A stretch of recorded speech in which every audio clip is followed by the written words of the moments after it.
Sports. Holy cow! Yeah! Score!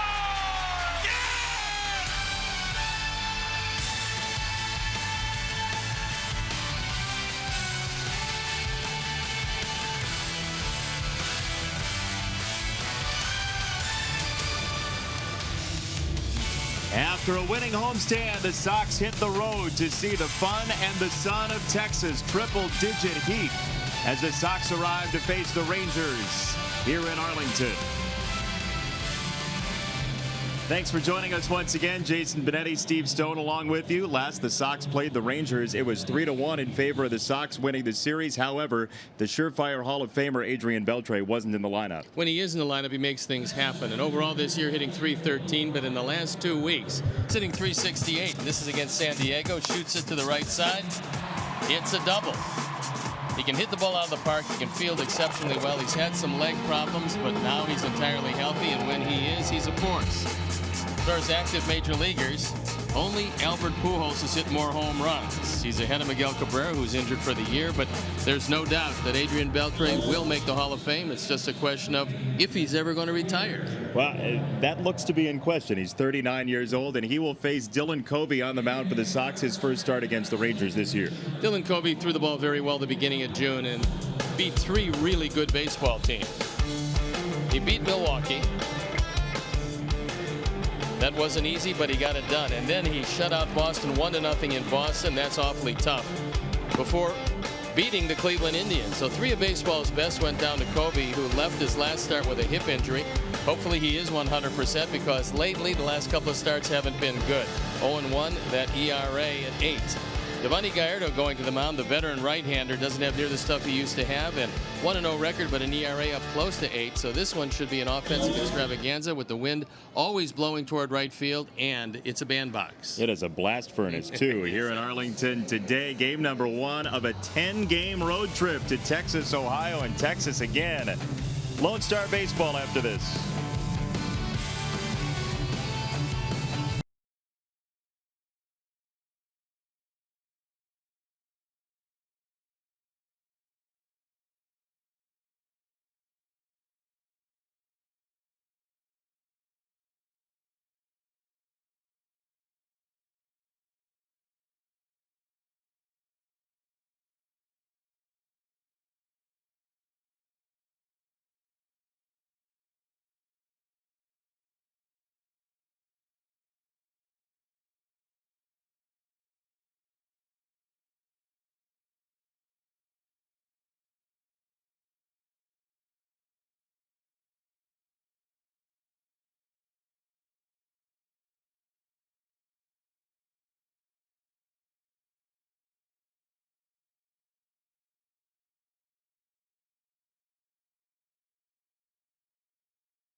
internet and best in-home Wi-Fi experience. Call or visit an Xfinity store today.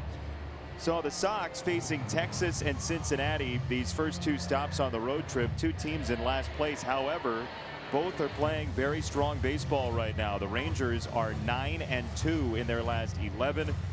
2-2 their last 4 after a 7-game win streak, but some of the best baseball of the year that Texas has played, and a chance to get a single digit under 500 tonight for the first time since May the 12th. In the meantime, the Sox 4-2 that homestand, and Lucas Giolito yesterday was quite good. Giolito was just outstanding, and he was a little shaky early. The control wasn't there, but all of a sudden it came to him in the second inning. All of a sudden that slider got very good. He was dropping the curveball over the plate, and he just dazzled the Twins.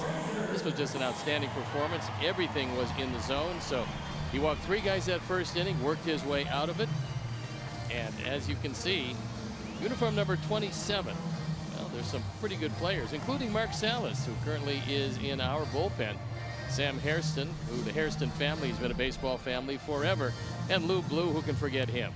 And who could forget Jeff Blum and his Absolutely. heroics. Still see him on occasion.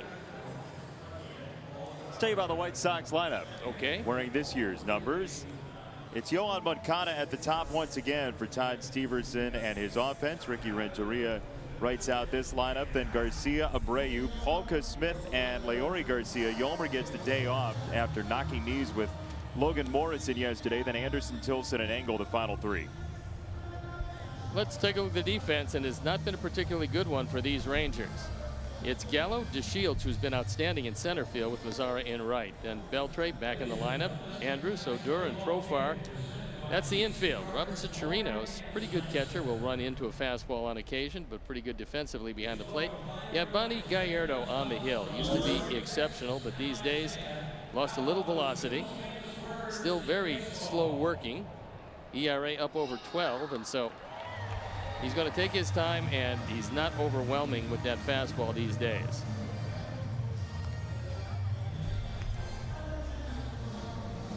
So we'll tell you about the umpires. Marty Foster has the plate.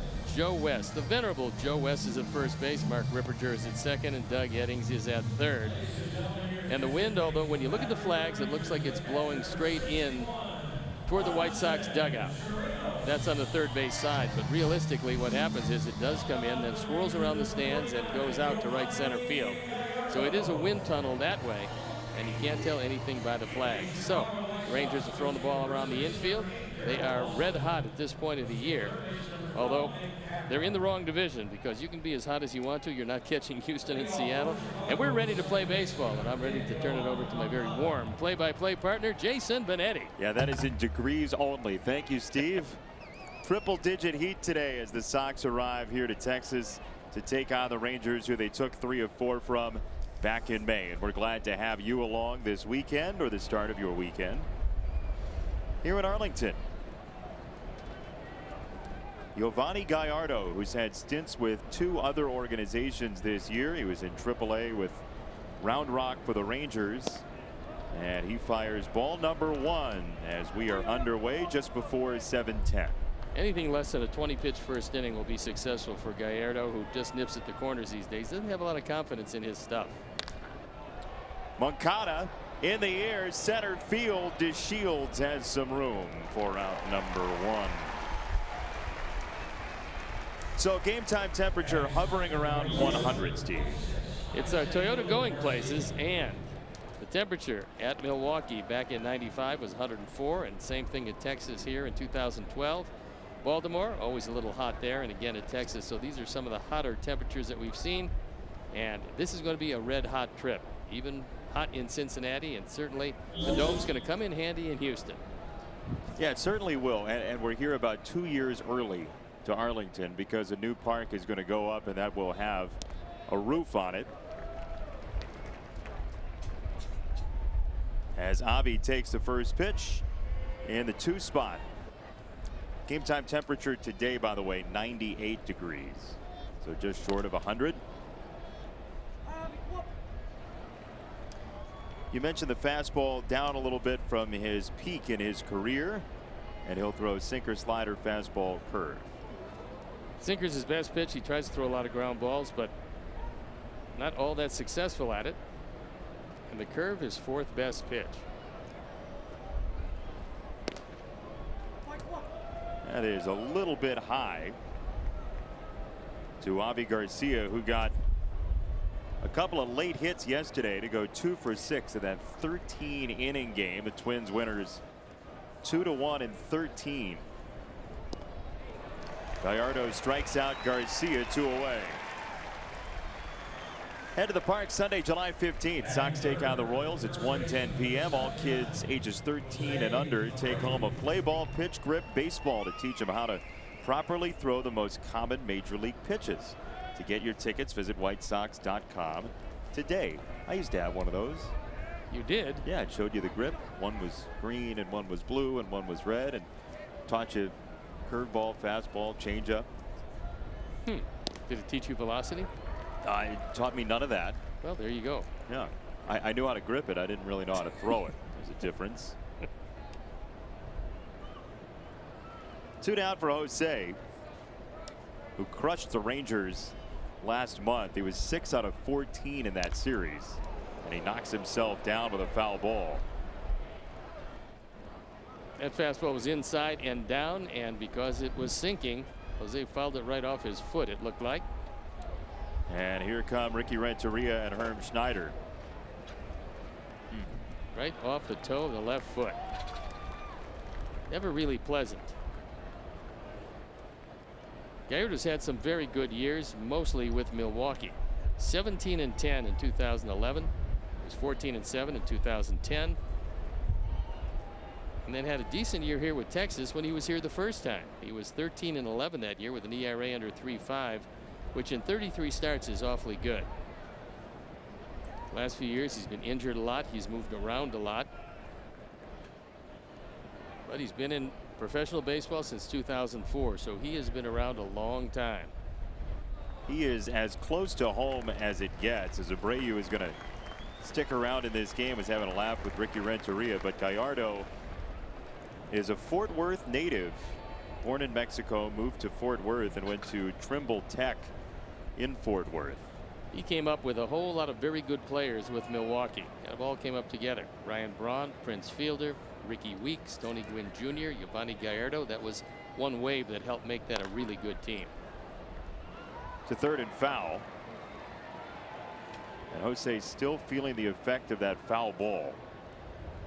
It is a thinner bench than normal for the Sox, with Sanchez again knocking knees with Morrison over at first base, and Yomer dealing with the residuals from that today. No DL stint currently, but he is out of the lineup to get a day of rest, as Gallardo strikes out a pair in the first inning.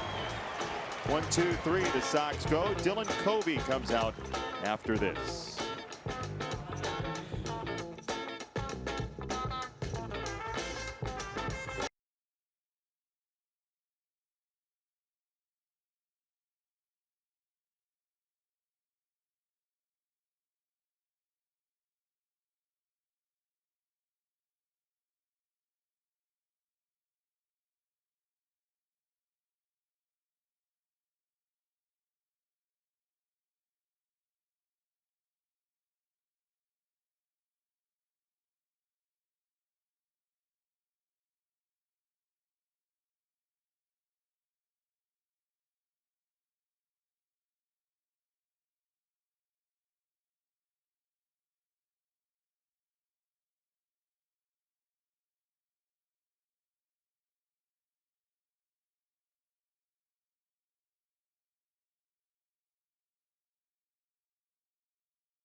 Sox defense.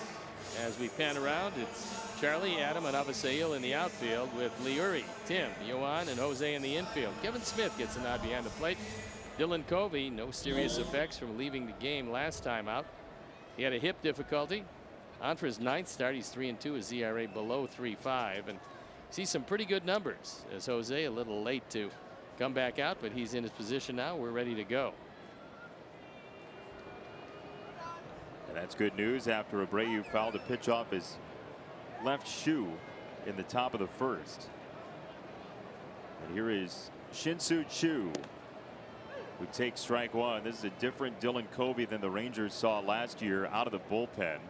He gave up 6 earned in 1 1/3 in relief in one of his 2 games against the Rangers here. But as a starter this year, he's throwing more sinkers, as we've showed you, and has ditched the 4-seam fastball as the primary pitch. Also throwing harder, and that usually doesn't happen when you throw 2-seam fastballs, but it's happened with Dylan. Also, his split change has been outstanding.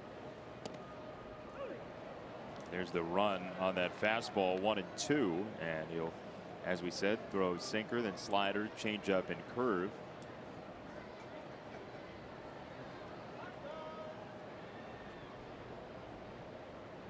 One and two to Choo.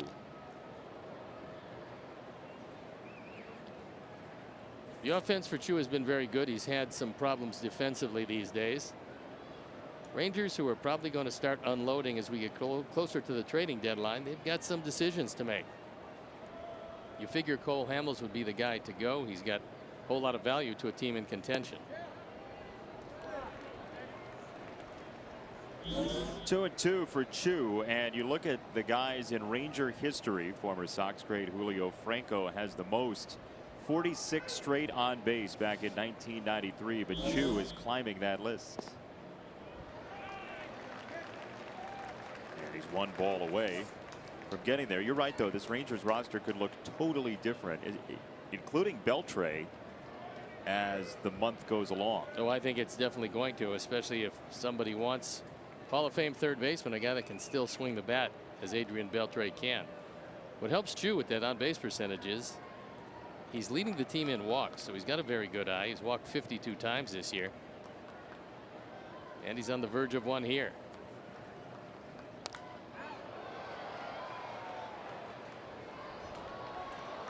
Choo stays alive, 3 balls, 2 strikes. He's also hit in 11 straight, so not only is he walking, he's raised the batting average to 287, the on base percentage nearly 400.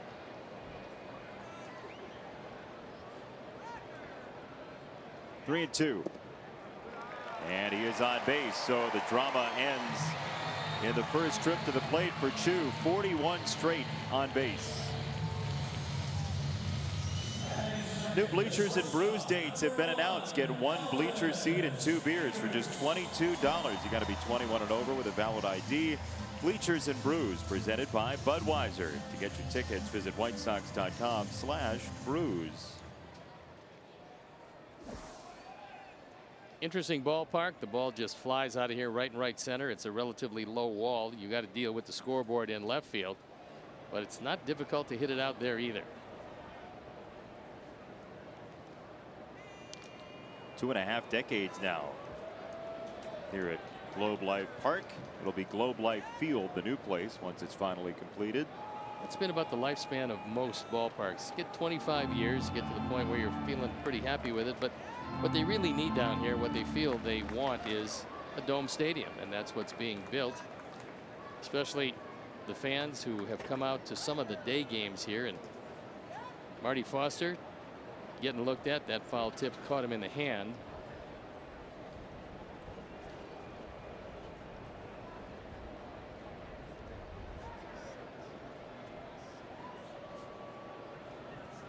So Joe West is walking down from his first base perch.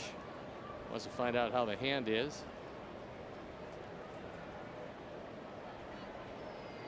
Well, you know, he might just have to switch strike calling hands, Marty Foster. But there you see, I mean, look, in left field, if you're in the sun, you're a little crazy. Yep. Just about everybody's in shadow here. Well, you got some in the left field second deck. But for the most part, you want to make sure you're not in the sun. That's going to be a little more difficult, though, for the 2:05 start on Sunday. Going to be probably triple digits that day. Well, we're going to get a degree back or so tomorrow because it's an 8:05 start.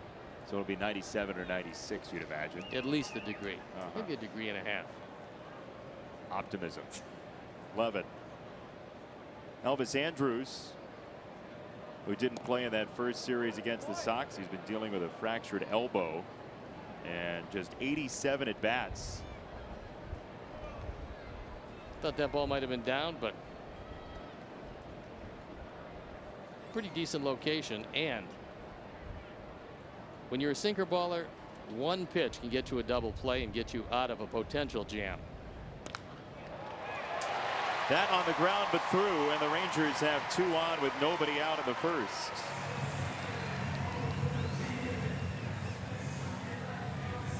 That's just in full protection mode. That ball was close enough where you had to be swinging, and Elvis Andrus just reaches out, keeps his head down on it, and takes it into right field past Jose Abreu. So an ominous start to this ball game as Texas, who was under 500 at home at 17-25, actually a better road team than a home team.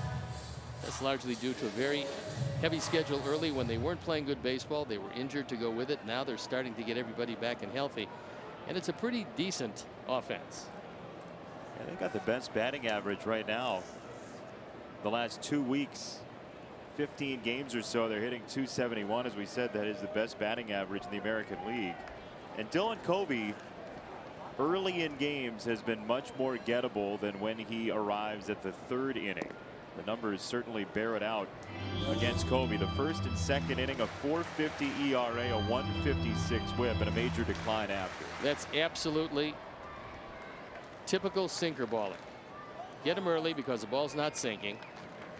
If you wait for fatigue and the adrenaline to burn off, all of a sudden you start throwing ground balls.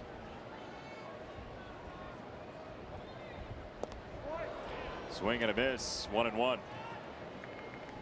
Neither of these teams is very good defensively. They're last and second last in the American League. Texas with 62 errors, our Sox with 60.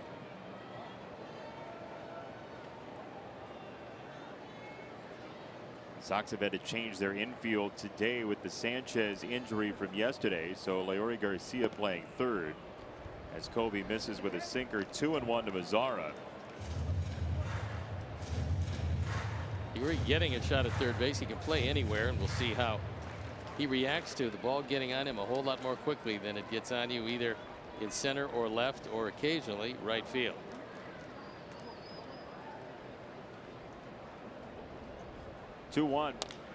On the ground, back to the mound. Covey, his only play he imagines, to first, and Jose steps on the bag. Chu to third, Andrus to second.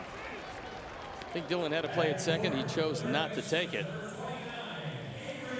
and instead of a double play getting you out of the inning, now a ground ball in the infield is going to score a run. He looks at second. He's got some time, but decides to go to first, where Mazzara is ambling up the line.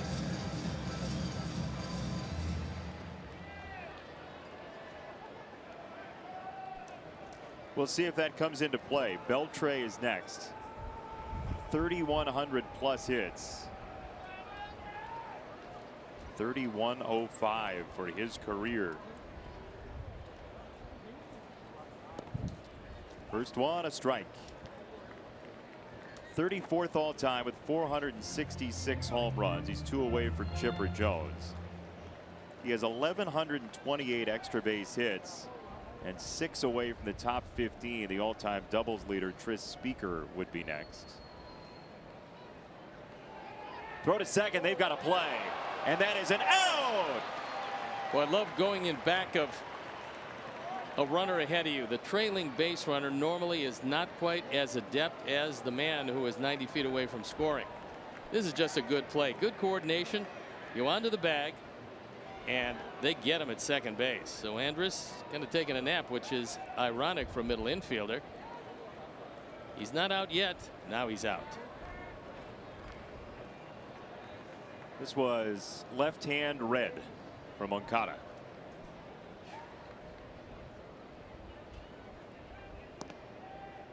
Ball number 1 to Beltre. We were talking about that at lunch the other day, about how many outs there are with the trailing runner when you have 2 on, and how very few teams take advantage of it. It's nice to see the Sox doing that because it gets you out of a lot of difficulties. Productive lunch. It was. Got an out. 1-1. Second base, Moncada, and that will do it. A threat, but no payoff. Dylan Covey works through the first.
Deals made for go-getters.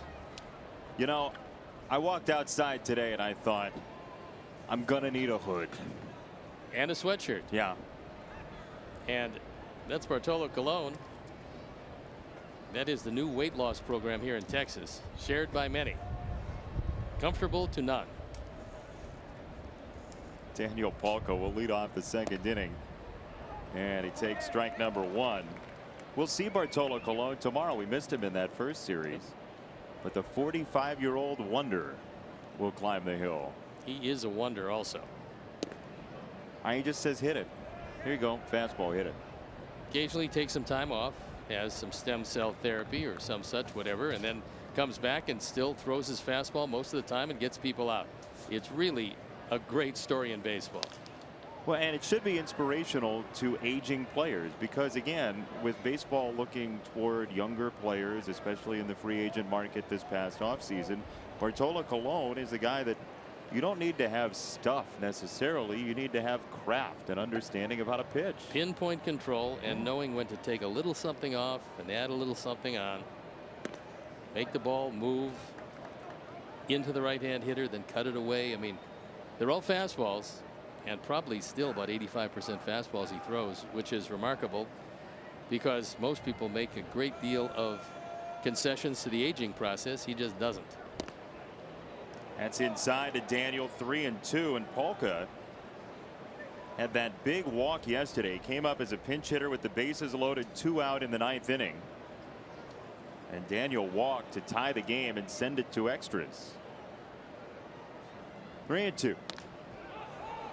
Palka in the air. And the fun begins. Beltre and Andrews. He's telling him, why don't you stay at shortstop and let me catch the occasional ball? I mean, I could use the put out. You're young. You still have lots of put outs left.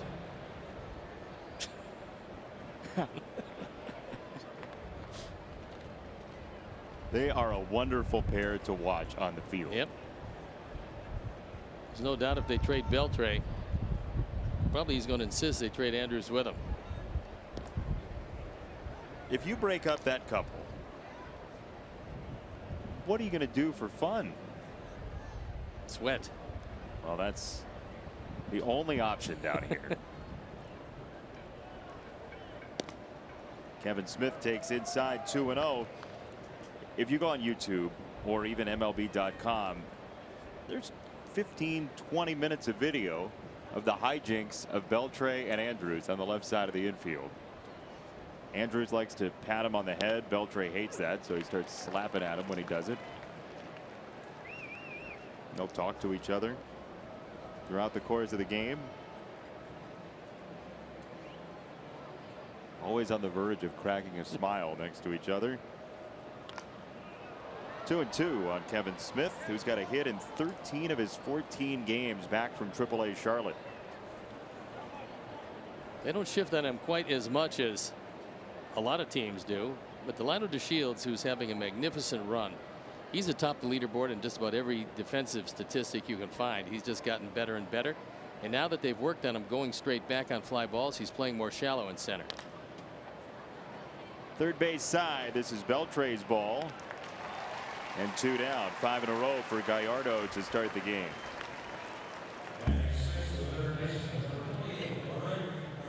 There they go again. They were both watching it, and the reason they were watching the replay is Andrews was mimicking him. He has the most unusual throw from third base. He throws from down on the side. You don't find many third basemen doing it, and you don't find many shortstops going to do it along with him with the ghost baseball. 2 down for Garcia. We have this never-ending debate about fun in baseball and too much histrionics and emotion and bat flips and Bryce Harper and all that stuff, and you just have the unbridled joy of those two, and it is really fun to watch. And they're enjoying themselves, and we enjoy watching it.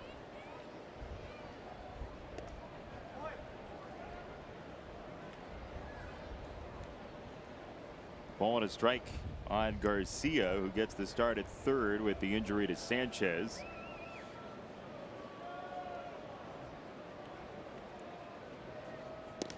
It's one of those days where you'd imagine that Ricky Renteria had 2 lineups cooked up, and then when Yolmer Sanchez got to the ballpark, see how he feels, because there's no DL stint as it stands. Well, I talked to Yolmer, and he says it's a sore quad, which is good because that's muscular, and so hopefully he'll be back in the not too distant future. Giovanni Gallardo looking vintage today. 6 up, 6 down. Still no score.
by Nationwide's Jeff Vukovich. Go to jeffvuk.com or follow him on social media because Nationwide is on your side. I'd like to give a big shout out from the broadcast booth to Samuel Pavelka, who is a huge Sox fan. He tweeted earlier today that he's dealing with some health trouble as Odor hits this ball very well. And out of here, Rougned Odor with a solo home run to crack the scoring. Last time we saw Odor, he had not hit a ball out of the ballpark yet. Now, it's not a banner season for him. It's just 4 of them, but there's no doubt swinging the bat better as he has been. He's starting to heat it up and line drive out of the park in a hurry. This ball is thigh high. Left-handers love it there, and this doesn't take a long time to exit the yard. Third home run his last 8 games for Rougned Odor. And Jurickson Profar follows. 4 home runs overall, 19 driven in. So let me try this again. Sure. Big Sox fan. Samuel Huge Sox Pavelka fan. dealing with some medical issues right now. He says all of his nurses and doctors are Cub fans, but he put on his Sox hat so he can talk some smack. And so we wish Samuel great health. We wish a quick recovery, and we hope you're watching the game this evening. And sorry your initial shout out was interrupted by a home run.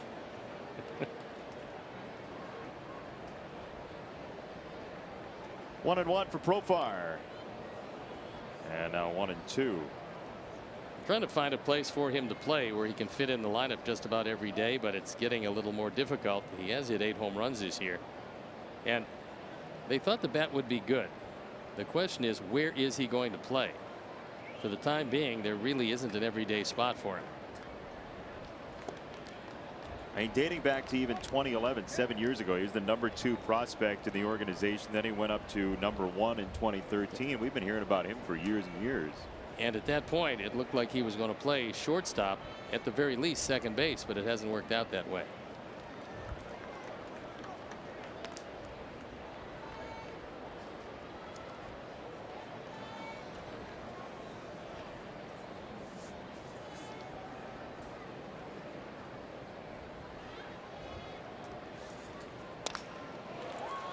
To second base, Yohan Moncada juggles it and never found the reins on it.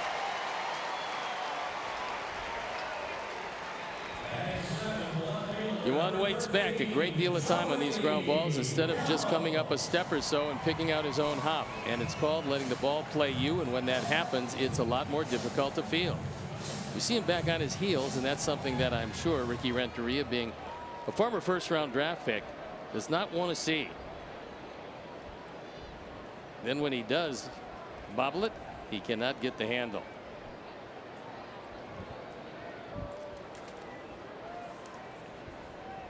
One on, nobody out for Joey Gallo. And once again, Dylan Covey met with unraveling defense. That's happened to him. Look, this team is just not a good defensive team. There's no 2 ways around it. So it doesn't matter who is pitching, you're going to wind up with some defense. And the question is, can you pitch around it? Yeah, the other part of it is he's more prone to ground balls than anybody else in the Sox rotation. So you're going to see more plays on the infield as well. And you can take one quick look at the stat sheet and take a look at the column that says unearned runs, and you can pretty much correlate that to concentration. And that is, they make a mistake behind you, you put it behind you literally and figuratively, and then throw another ground ball and get out. Kind of tough to get a ground ball out of Joey Gallo, what with the lack of contact and the home runs. That's a good trick. 114 strikeouts, and not surprisingly, he has yet to ground into a double play, because when he hits a ball on the ground, there's an investigation. Yeah, there are angels singing. Throw to first, and Profar's back.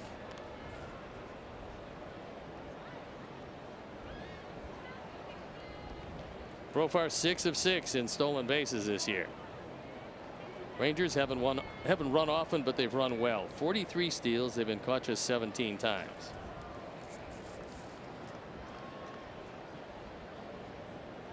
1-2. Misses 2-2. So if you're going to get a ground ball and you're Dylan Covey, where do you get them from? Well, basically every spot in the zone, he's more likely to get a ground ball than a fly ball, except for away to right-handers and into left-handers. But this tells you he's a ground ball pitcher. You knew that, but it's not concentrated in one area. 2-2. Profar runs, and a fly ball foul.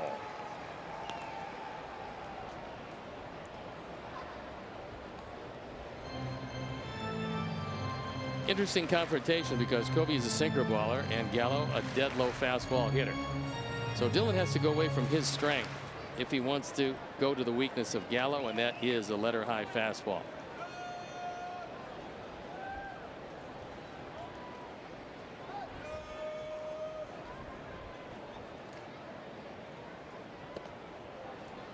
Up and out. 3-2 for Gallo.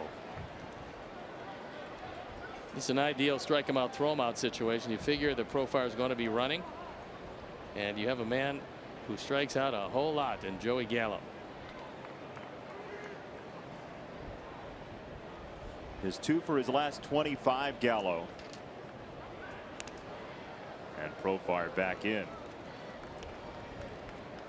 Steve Buechele over at first. Tony Beasley, the third base coach for these Texas Rangers.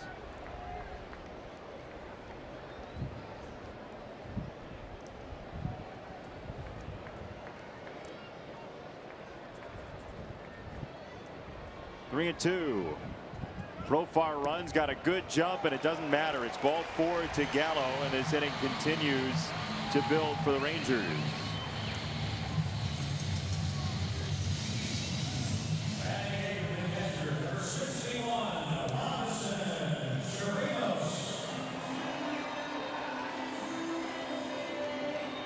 Oh, you said it earlier about Chirinos. He can run into one. He's got a .206 average. He's not a major on-base threat as compared to some of the other guys in the lineup, but the 10 home runs. Fastball middle in, he can put a charge into it. Also, being a catcher, doesn't run well, yet he's only grounded into 3 double plays this year.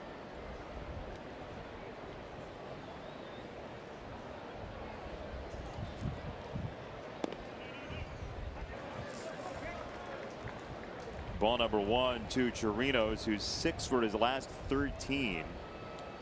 34-year-old catcher who's gotten a couple of days off recently with Isaiah Kiner Falefa playing some catcher, former utility man.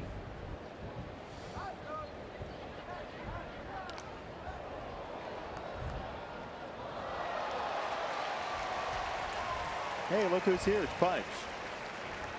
He caught many a day in this ballpark with this kind of heat and didn't mind it at all. Just kept on piling up games played. Just a remarkable talent. One of the best ever. Yeah, he was.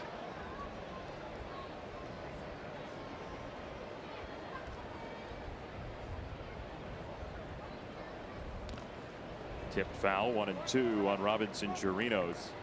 Rangers right now coming into the day 18.5 back in the West. They're not going to track down Houston, but they can certainly make life difficult for everybody in that division, considering this fully constituted Texas team likely is going to be around for at least a couple weeks as the trade deadline looms.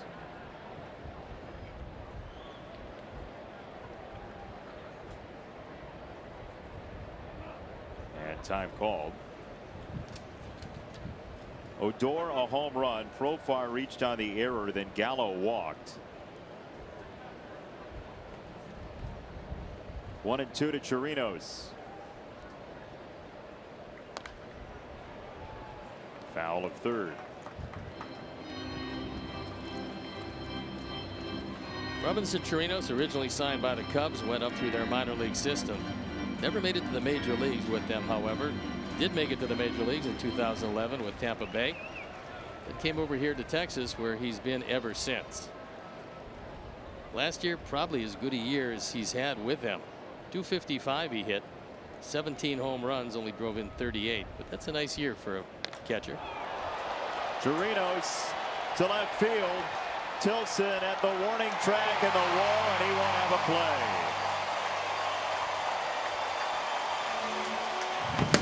Chirinos is not a good hitter, but he's a very dangerous hitter.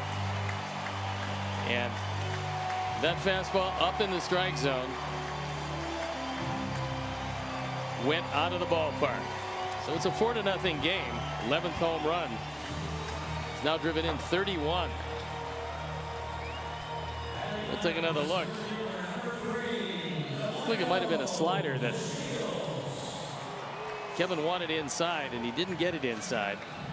Had a lot of the plate. We told you occasionally he runs into one, and he ran into that one.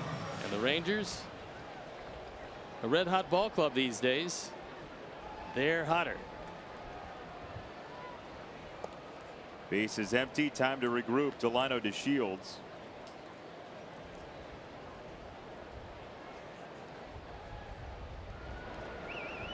See the wind really howling. I thought for a while it might be able to knock that ball down in left field, but the ball just kept on going. I think Charlie did too. Out there in left. Thought for a while that he was going to have a play. He did, and it carried out.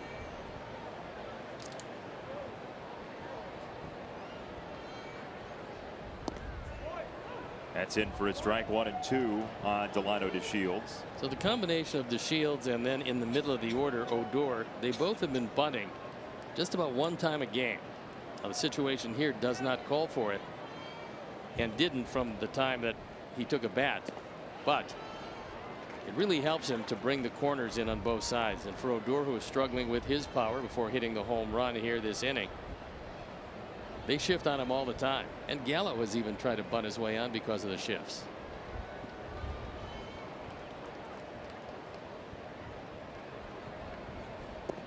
Joey Gallo's been a candidate for a 4-man outfield this year, considering the array and depth of shifts against him.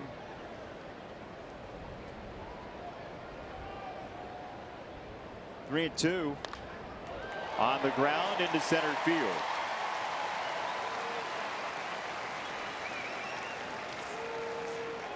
Your 2018 Chicago White Sox, presented by Guaranteed Rate, your home team throughout the season and the official mortgage provider of the Chicago White Sox. Get started today at rate.com. And here comes Coop.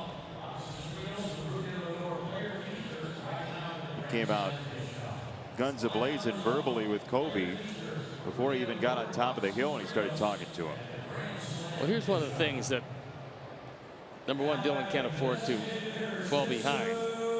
But also, you know, last game he was ahead and he exited in the 5th inning.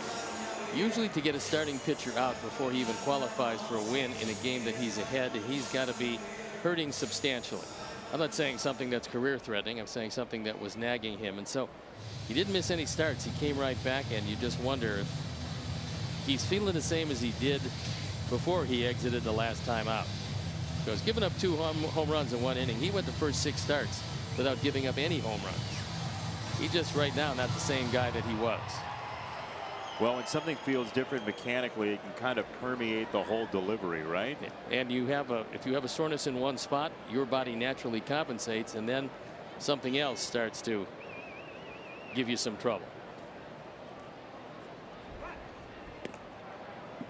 Shields thought about running, then slammed on the brakes on ball 1. He's their premier base stealer. 15 stolen bases, been caught only twice. So he is a good portion of the running game for the Rangers.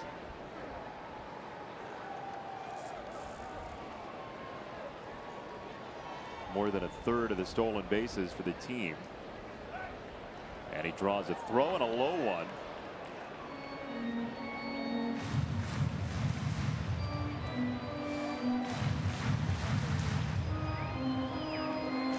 Nice job of knocking it down by Jose, and then he has to jump across to Shields to make sure there's no advance.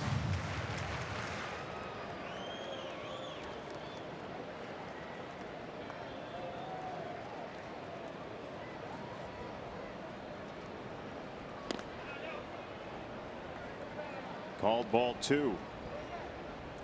Shin-Soo Choo with a walk in the first inning. He saw 8 pitches, now on base 41 straight times. Pretty good pitch, did not get the benefit of the call from Marty Foster.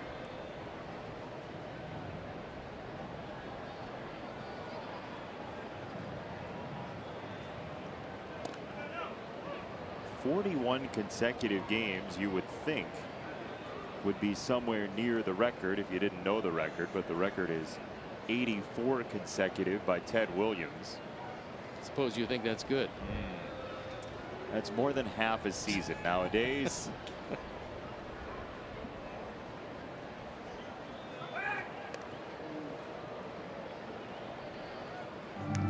84 straight games on base. Pretty impressive. You think about that, and the Sox are playing game number 81 of the year. You think about the ups and downs of a season and everything we've seen so far this year, and imagine one of the Sox players, one of anybody's players, for 81 games in a row, half the season, +3 getting on base at least once. Talk about streaks that'll never be broken. That's got to be on the list. I would say you have a better chance of breaking that one you do than 56 straight games hitting in, because you can get hit, you can get a walk, and they both get you on base. But hits, just have to get a hit.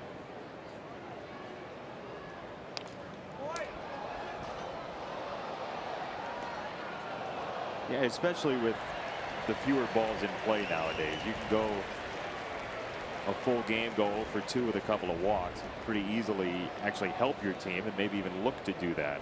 Well, if you take a look at some of the strikeout records on a yearly basis of Joe DiMaggio, you realize that he put just about everything in play, and when you do that, you get much more of a chance. They didn't worry about launch angles back then or anything else, and they did concern themselves with productive outs, unlike today, because then a strikeout was something you tried to avoid. Now it's something that it doesn't seem to matter very much, and so you're seeing strikeout records that they're going to be setting in the next few years, the likes of which they've never seen in this game before. 2-2, runners off, and this one vaulted to center field. Engel comes forward, and Chu is out. DeShields back to first. Good thing he hit that one, because DeShields had second base stolen easily.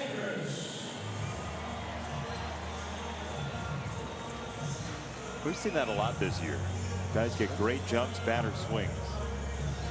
I know it's different on 2 and 2. Yeah, in that case, I mean, you have to protect, but I think what happens is with guys that are good base stealers, starting pitchers, or whoever happens to be in there, mostly it's starting pitchers though, they don't pay attention to the slide step very much. They go to the high leg kick, and when you do that for a base stealer, it's almost impossible to throw them out. Another throw on DeShields, who clearly was a part of the pregame meeting.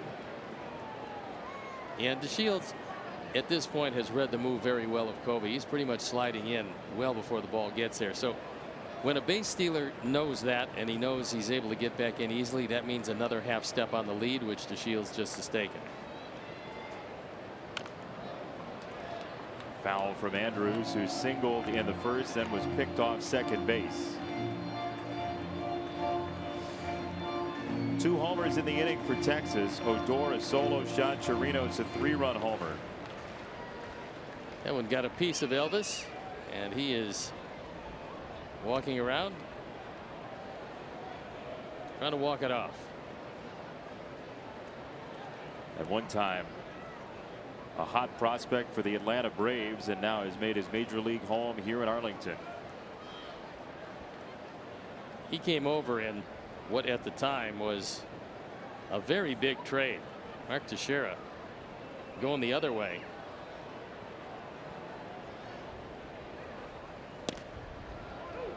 And along with Andrews, Neftali Feliz, who was a closer, Matt Harrison, who was a starter, Bo Jones, catcher Jared Saltalamacchia, exchanged for Mark Teixeira, and Ron Mayhay.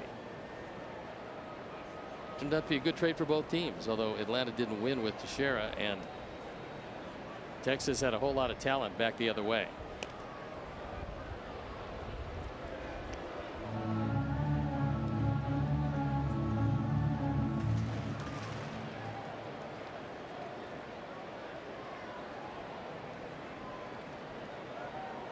50 pitches already for Kobe. 1 out, second inning.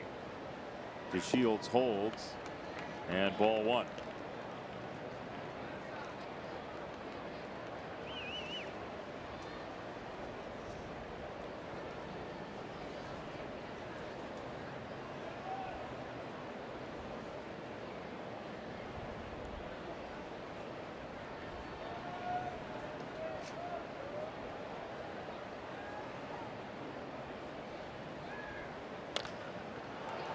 Left side, Anderson couldn't charge it and feel comfortable and safe. He was really betwixt and between, and it was a situation where you've got some speed on the part of DeShields, so you have no force out at second. And Andrus running as well as he possibly can. Tim on the high hop had to retreat and didn't get it there in time. The difference here in Texas is it is so rock hard in that infield that the ball is a whole lot bouncier than it would be in any other place. And so because of that, you're getting higher hops. And because of that, he couldn't come in and charge that one. It was the long hop and waiting back cost him the base hit. And Tim was trapped. Nothing he could do with that. 4th hit of the inning, 5th of the game for Texas, and the 8th batter of the 2nd for the Rangers, Nomar Mazara.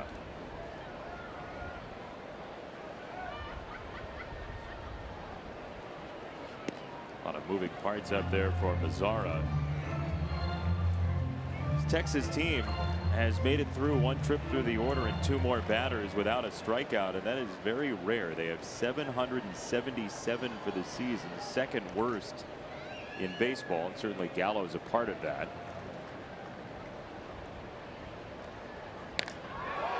That ball is crushed.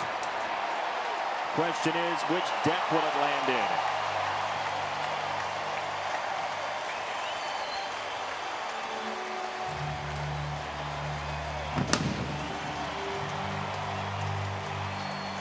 Two 3-run homers in the same inning. And Don Cooper knows it's not going to be a long effort for Dylan Covey here tonight as Mazara hits his 15th, drives in his 54th. And it's all Texas. 111 miles an hour exit velocity. Nomar Mazara knows it's in the upper deck when he leaves the batter's box.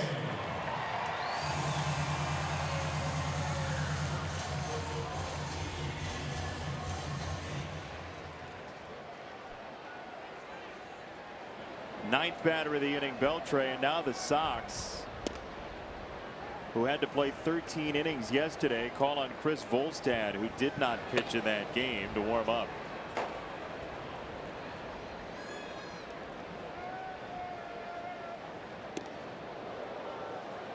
It's a 4-hour, 51-minute game for the Sox, and a late arrival here in Arlington.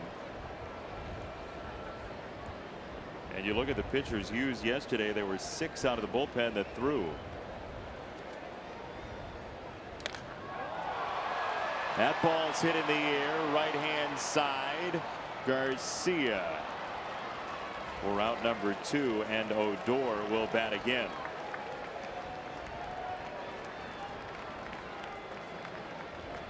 Now the unceremonious crossing off of all the numbers on your scorecard to make sure you get the inning right. That's it. Hashtag broadcaster tip. Yeah, usually when that happens and it's the other team hitting, it's not really a good thing. You don't mind it so much on the White Sox side of the page, but yep, that's what it looks like.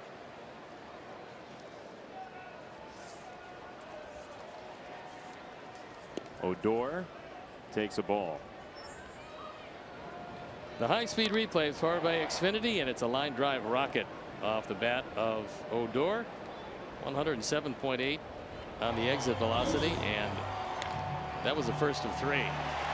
And he's got 2 hits in the inning. So you actually, instead of crossing out the numbers on your scorecard, you just turn the numbers into other numbers. You kind of manipulate what's already printed there. I do. Don Cooper wants to know if the bullpen is ready to go. That would be Volstad, and he's going to tell Ricky Renteria a yay or nay.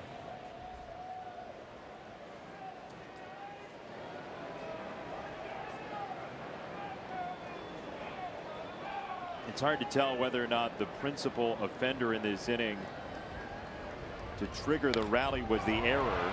But that ball's hit on a line to center field, and Engel is there for out number 3. It certainly didn't help though, and Texas puts up a huge number in the second inning.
Subway, so much sandwich.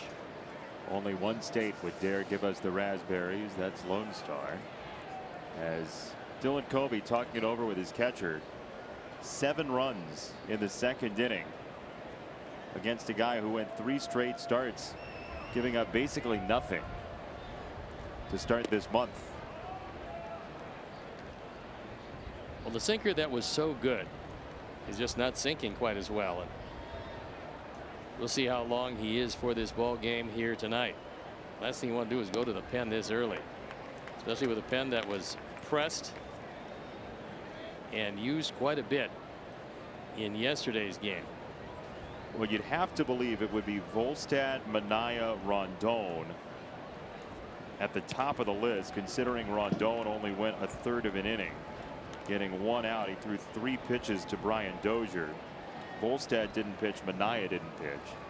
I'm thinking that with those 3 you're talking about, Volstad's a man that can take you 3+ innings. So he would be the guy first out of the chute, and he would be the guy to try to get some outs here, assuming that Dylan does not right the ship. If he does, well, you want to get as many innings as you can from him and save that bullpen, because this is a road trip with a lot of heat, a lot of humidity, and no off days against 3 teams that, at least in their home parks, can really hit the ball. Check swing and a ball up.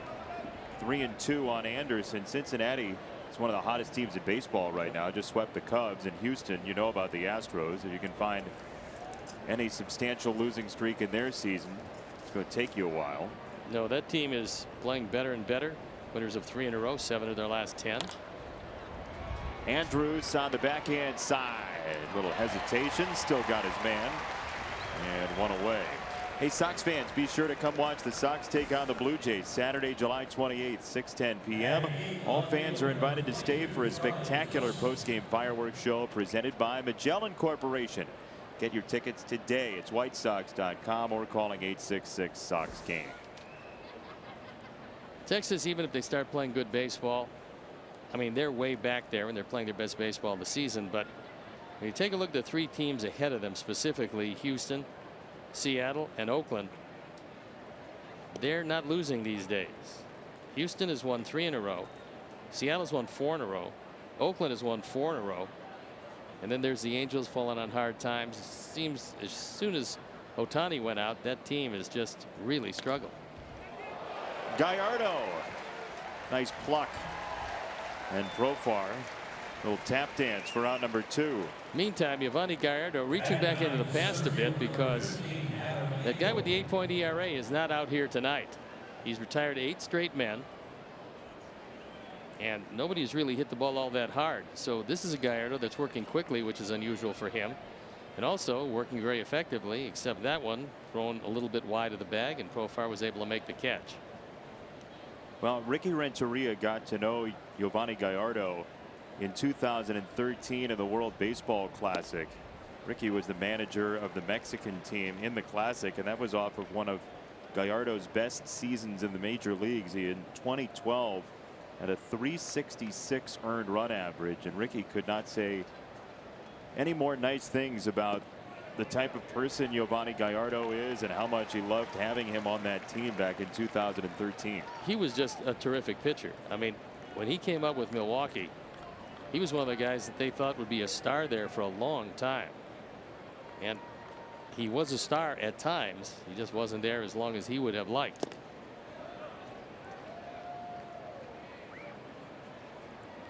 (2007 to 2014). Then Texas for his first go around with the Rangers. Baltimore, Seattle, Cincinnati since then, including 3 stops out of the bullpen for the Reds this year as Angle went around. And Gallardo has smoothly gone through the first 9. Nobody's reached yet for the Sox, and the Rangers lead by 7.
For 6-5, and Matt Skoll did a lot of things, including this. We saw that swing in Cleveland. We did, and he can hit them. That broke a 5-5 tie and put Charlotte ahead for good against the AAA Atlanta Braves. Winston-Salem won again. Luis Robert a 4-hit day. Gavin Sheets go Deeks 2 home runs. I'm anxious to see him. Yeah? Yeah, because there's not much that he can't do. I know he's still very young and he's coming off an injury this year, but seems to be entirely healthy and heating it up now, and that will be something for our fans to see. Robert, you're talking about? Yes. Yeah. Indeed. The #1 international prospect last year in the fold with the Sox, and 4 hits in Winston-Salem, where he was ostensibly supposed to start the season. Then he got hurt in spring training, opened in Kannapolis, crushed that pitching for a very short time, and then showed up in Winston-Salem, rapping on Omar Vizquel's door. We were talking about Bartolo Colon, by the way.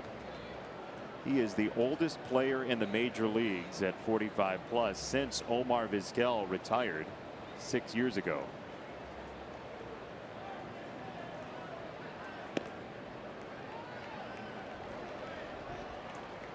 The hood really is just nonsense in this heat. Well, apparently he wants to stay loose. 3-2. That was center cut, and Gallo delivers another run. For Gallo, he hits a home run. He takes the occasional walk, or he strikes out. There's not a whole lot in between. 19 of them this year, 43 driven in. That's 4 home runs in 2+ innings against Dylan Covey tonight.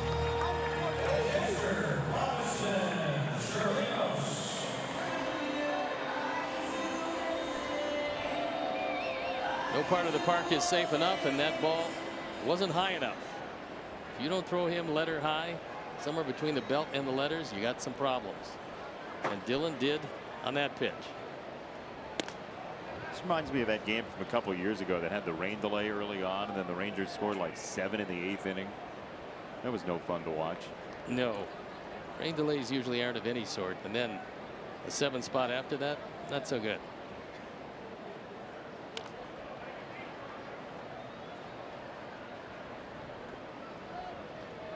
A lot of foul balls off the body this evening so far.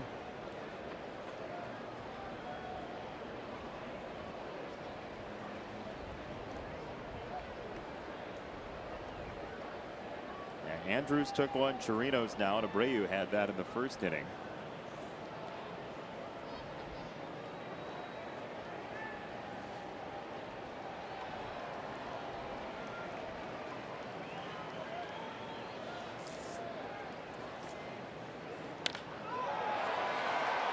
That one is cracked to left center, but playable.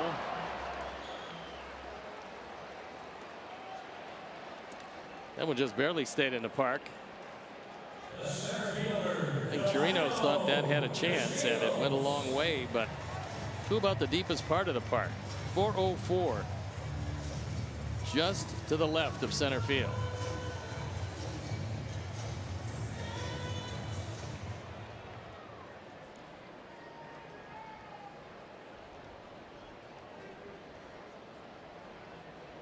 Pitch number 70 from Dylan Covey. And that breaks in for a strike. 8:05 start tomorrow. So the bullpen gets an hour more rest after the 13-inning game yesterday.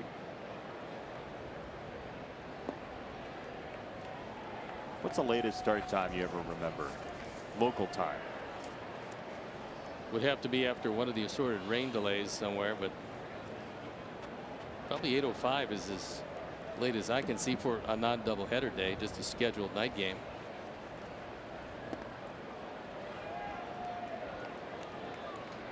Dylan Covey had given up 2 home runs all year. That was in 8 starts, and 4 here in 2 innings.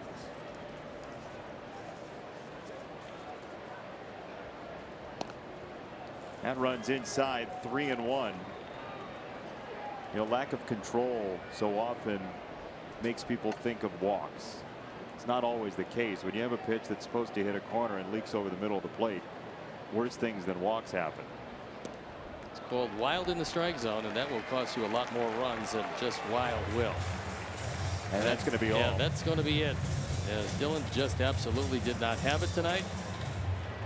And Chris Volstead will come into this trying to eat up some innings with the Sox trailing 8-0. And as Dylan walks out, we'll step out. We'll be back.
434. Well, his batting average of 310. And he inherits Delino DeShields at first base. Only one out here in the third inning. In all Rangers so far via the long ball. Tough night for Dylan Covey. Every time he missed, they didn't pop it up, they didn't ground it out, they hit it out. One of the things that we have seen that's been a hallmark of this Sox team, even at the low points of this season, is that the starting pitchers talk quite a bit to one another, trying to help one another. What do you see? What are you looking at? And there Lucas Giolito trying to assist Covey as Chu shoots this ball to center, and out of the berm it goes. Wish that catch counted. Well, that was a blast. You take it 3/4 of the way up the berm in center field, and you got all of it. And a very rude greeting for Chris Volstead. That's a 5th home run in 2 1/3 innings.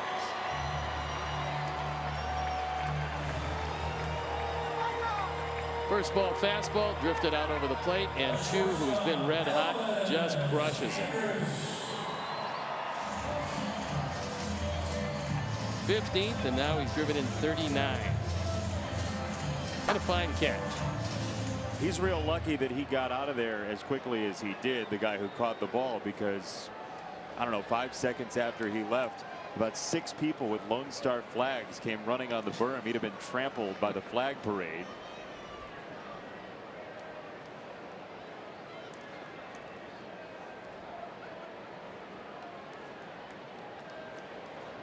Oh, 1 to Andrews. Didn't want to and swung anyway. Once a season. In the 3rd inning, you should just be able to say mulligan. Oh, that would be good. And you get to start the game over 0-0, 4th inning. It's a 6-inning game. Hear me out. It's a 6-inning game at that point, so you don't lose any time. There's no time of game issue, but you get to start over. Good idea. I got to check into your medication, see if you're taking it properly. I don't know. Just trying to help out some teams who have rough goes of it every once in a while. In the early portion of the game? You just have a button you can hit, and basically you forget. Or just change the wind so that it stops blowing out. It starts to blow in. It's not only blowing out for one team, however. You know, that's the home field advantage. That's where I think you're wrong. Wasn't that the New York Giants that some people accused of affecting field goals back in the 90s or 2000s? There was a wind tunnel at the Meadowlands or something like that. No idea. I thought there was one side of the Meadowlands that was better to kick into and somehow artificially. I don't know. 2-2, called strike 3. Volstad with the first strikeout for Sox pitching tonight. Right fielder, Nomar Mazara.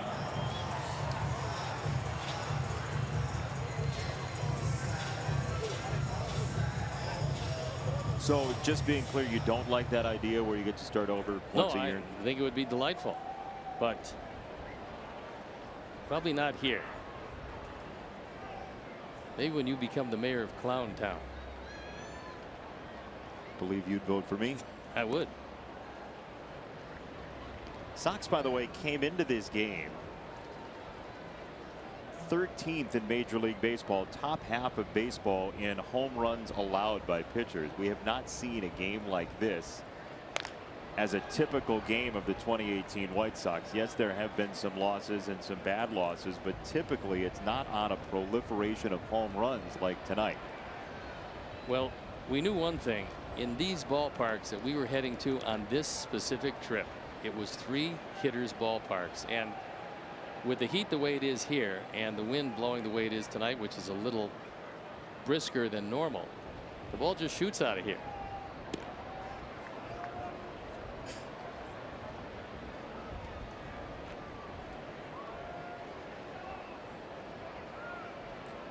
Mazzara a home run, Chu a home run, Odor a home run, Gallo a home run, Chirinos a home run. This is not a home run. Abreu to Volstad. Mazzara arrives at first base. Inning over. Rangers do get 3 and knock out the Sox starter Dylan Covey.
Moncada, Garcia, and Abreu will bat here in the 4th.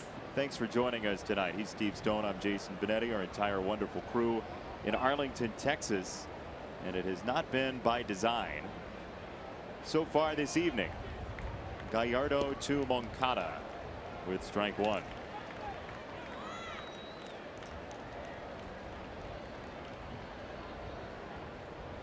Yohan Moncada on a 6-game hit streak. And having actually, in terms of wins above replacement, a strong season for Sox second baseman since 2000. Last couple decades, he could very well be in the top 5 by the end of this season. Ray Durham had some great years, and now another foul ball off a leg or foot. But you look, and Ray Durham back in 2001 was nearly 4 in wins above replacement, which takes into account both offense and defense. Then Uribe in 2004, Iguchi in the World Series year, Yolmer in 07, but Moncada at 1.2. There's been a lot of talk about the strikeouts and the defense, and certainly rightfully so, but holistically, he could turn out to have a very strong White Sox second base season for the last 20 years. Well, especially from the left side, and we hope that he's able to turn it around and get that stroke from the right side, but that's a product of not facing that many left-hand pitchers. He's a force left-handed. There's no doubt. Even though the batting average is down, you look at the power numbers as a leadoff hitter, 10 home runs, 33 driven in. That's pretty good. And now that he's confident that the hamstring is entirely healthy, we're going to see him start stealing some more bases. Everybody's using a cutter now instead of just that slider, which has some depth to it. The cutter moves on the same plane across into the hands of the left-handers, and so far he's been awfully good. That's inside. 3-2 on Moncada, looking to be the first base runner tonight for the Sox.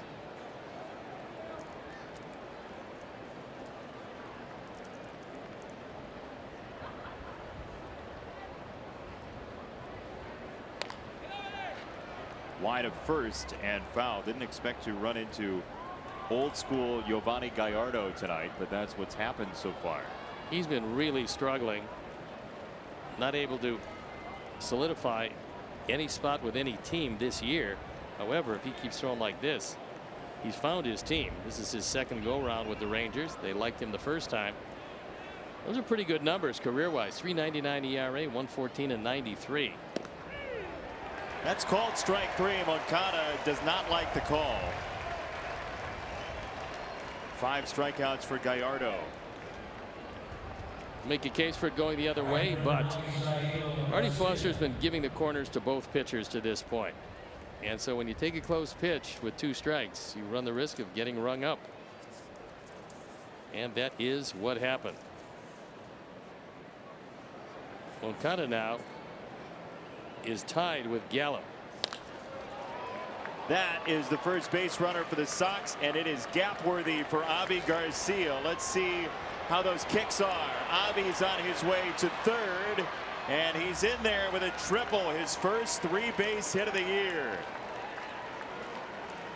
Automatically entered in the triples derby once you get your first triple of the year.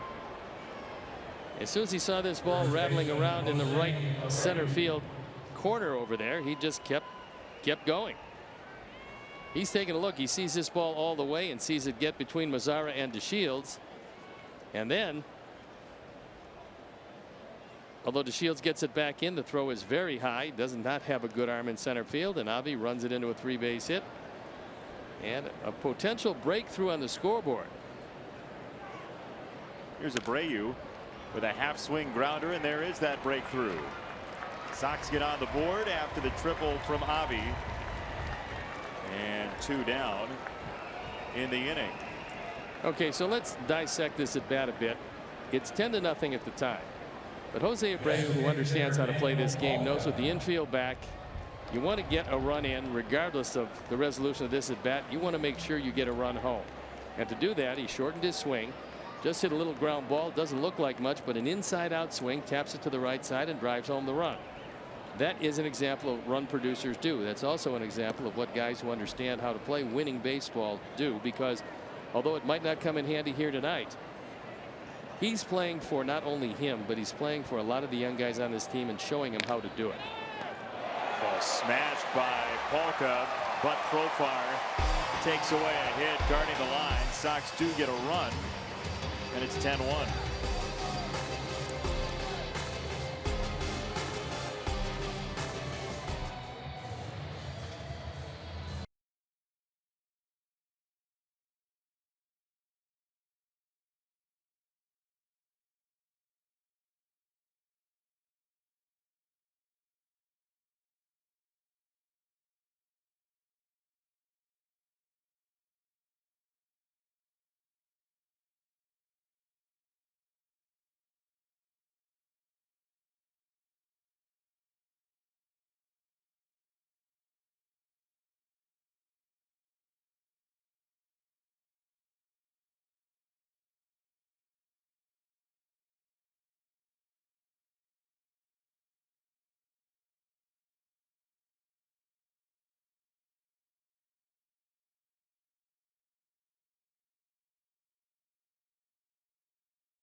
It's the heat, I believe. Don't worry about it. Yeah, it's certainly not the humidity. No.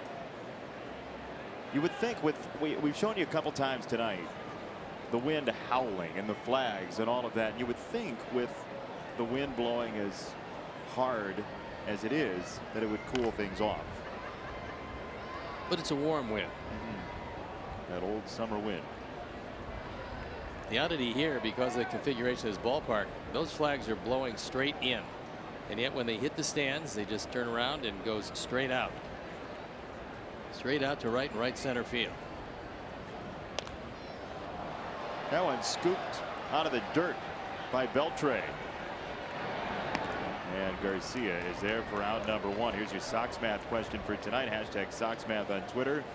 Number of games in the series multiplied by the number of games on this road trip divided by games against Texas the Sox have won this year, plus games left against the division before the All-Star break. It's brought to you by your local Chicagoland and Northwest Indiana Audi dealers. Visit AudiOffers.com for exceptional deals. Hashtag Sox Math. First correct answer wins a prize from the road. Could be anything. Could be a bottle of water. Could be some cowboy boots. Ooh, cowboy boots are nice. Could be the fire extinguisher from in our TV booth. Or the brick they have up here, which you get to hold down your notes with. It's true, they have a very large brick. Which come into play quite a bit with the wind here. I made a rookie mistake. I gave away the brick before the game. Yeah, that's very bad. Yeah. There have been papers blowing around like those money machines you used to walk into at a 10-year-old's birthday party when you were in elementary school. Ground ball, Anderson. For out number 2, Odor with his first out of the night. First baseman, Jurickson, Profar. So they're going to get a new ballpark here, but this park has held up well. It's got a nice feel, kind of new retro, like the parks were when it was built. Yeah, the only thing they don't have is the roof, and they looked at the pricing of retrofitting this with a retractable dome, and it was prohibitive, so they decided very close to here. I mean, you hit a golf ball from here to where the new stadium is going to be, and they figure 2020 they'll be able to play baseball in it, and the fans will be a whole lot more comfortable like they are at Minute Maid Field in Houston, where we will be Thursday through Sunday next week.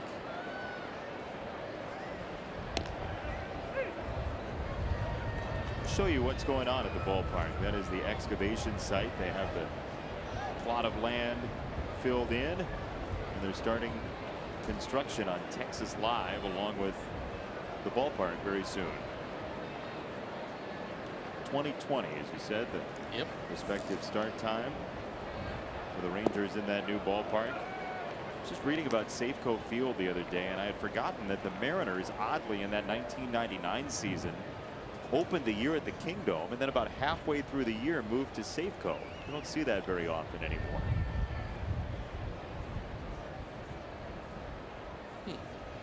Toronto did the same thing when Skydome was built. Charlie Tilson on the run. It's over his glove. I think Charlie got fooled by that one because he didn't take off when the ball was hit. He was coasting back, and then the ball just accelerated. Again, that's the capricious winds here, and you never really know how it's going to be. And Charlie hasn't played down here, so this is a learning experience for him. When you take fly balls before a game, you don't take line drives at you, and this ball is hit hard. Charlie, thinking he's going to make the play, does not run to the spot, kind of coasts back, but then the ball just accelerates over his head.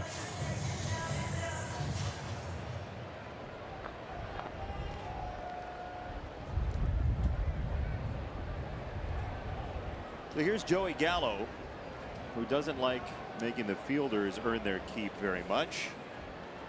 A walk and a home run so far tonight. And that is off Kevin Smith. Joey Gallo under 200. And he may join this list. Mark Reynolds, 32 home runs under 200 in 2010. And note, 2001, the latest year furthest back on that list. It's a new phenomenon. It is that. Lots of strikeouts, lots of home runs. I think Mario Mendoza had that in mind when his name first got attached to. Well, he had very few strikeouts and very few home runs. As it turned out, very few hits. But he was a good defender, and he made a career for himself doing it.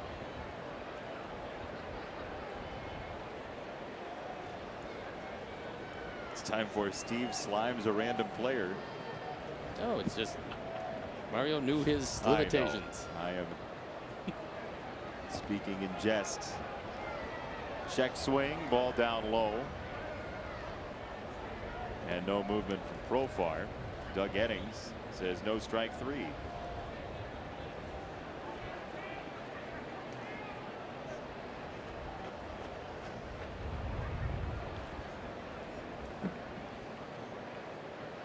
Well, Joey Gallo, born in Vegas, former first-round pick in 2012 out of Bishop Gorman High School, the sports powerhouse. Snoop Dogg's son played football there. Was he good? He's a good wide receiver, yeah. Was supposed to go play college ball in Southern California. UCLA gave that up and now has become a fashionista. Modeling career. Strike three. Gallo, very contemporary hitter. Strikeout, walk, and a home run tonight. Two true outcomes for number 13.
But Gallardo's been awfully tough. He'll face Kevin Smith first. Kevin, for his birthday yesterday, got his first career stolen base. Andrews with some pep in his step has out number one. And time now for your Sox math winner for tonight. Games in this series 3, 10 on the road trip, 30 divided by 3 games in the win column against Texas. That's 10 plus 3 left against the Central before the break. Kansas City, the 3 before the All-Star break in Washington, D.C. Turkish Hammer 3 is the winner. And Turkish Hammer 3 followed his victory tweet up with another tweet that said, "Why can't I win at home?" Sorry, Hammer. No, there's guys who are road specialists, guys who are home specialists. True. Apparently he's much more effective on the road, where your quizzes get easier, I believe. You think so? Yeah. Really? Oh, sure. I think we need to have Sox math splits now. Like Turkish Hammer 3 is great on the road. against lefties. That's right. Yeah, Sox math splits. 2-0 on Garcia. Ripped foul first base side. Hit the ball hard. They have been, and I think the ball lady down there might have gotten hit with that carom. She's got a smile on her face. And make some friends, and I think she was hit by it actually.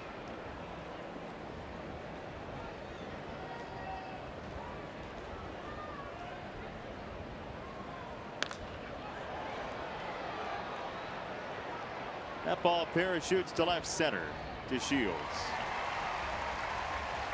2 down. Former second-round pick Giovanni Gallardo, former Milwaukee Brewer. Second-round 2004. The WAR leader in that round was Dustin Pedroia. Second-round pick Hunter Pence, 1 selection before Pedroia. Kurt Suzuki is 4th, and Jason Vargas 5th. You got to figure when you win an MVP, you're probably going to have a great WAR from that particular year. And Pedroia was such a good player, suffering from some knee problems that he can't seem to get over. And the Red Sox, even though they'd like to have him back, playing really good baseball without him. He's one of those guys like David Eckstein before him that if you are not exactly the build people expect for Major League Baseball around scouting circles, you derive a lot of inspiration from. You hear a lot of young players who aren't exactly what you want as you're stepping off the bus say, I want to be Dustin Pedroia. I want to be David Eckstein. I want to be Jose Altuve. That's right. You just do want to be Jose Altuve. Well, sure. I mean, he's such a wonderful player. We're going to see him on this road trip. There really isn't anything he can't do, and he's on a team that won the World Series, and they're going to certainly be a strong contender to win another one. Plus, when you look at everything that he does, you realize he's a spark plug of that entire team. It's pretty amazing the mark he's had, because he was there when the team was very bad and probably could have gone other places, but decided that he wanted to be there after the rebuild because the Astros were a woeful team.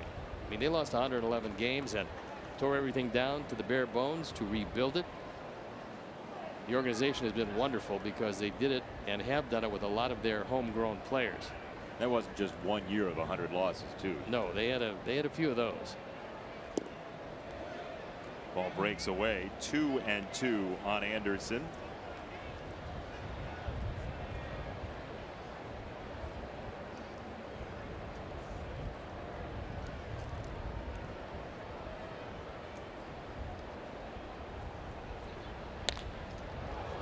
Up the middle.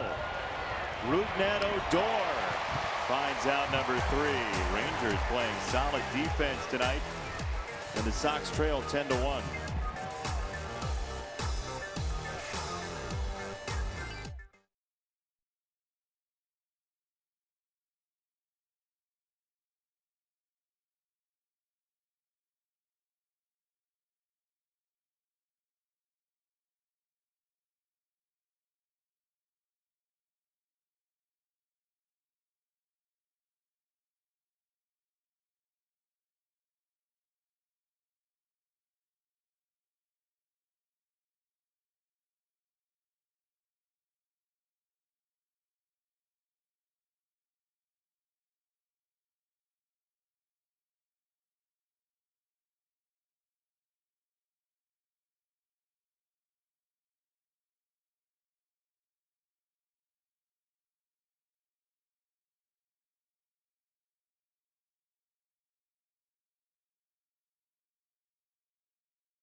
mound, taking over for Dylan Covey, who had a rough start after coming out of his last start with a hip problem.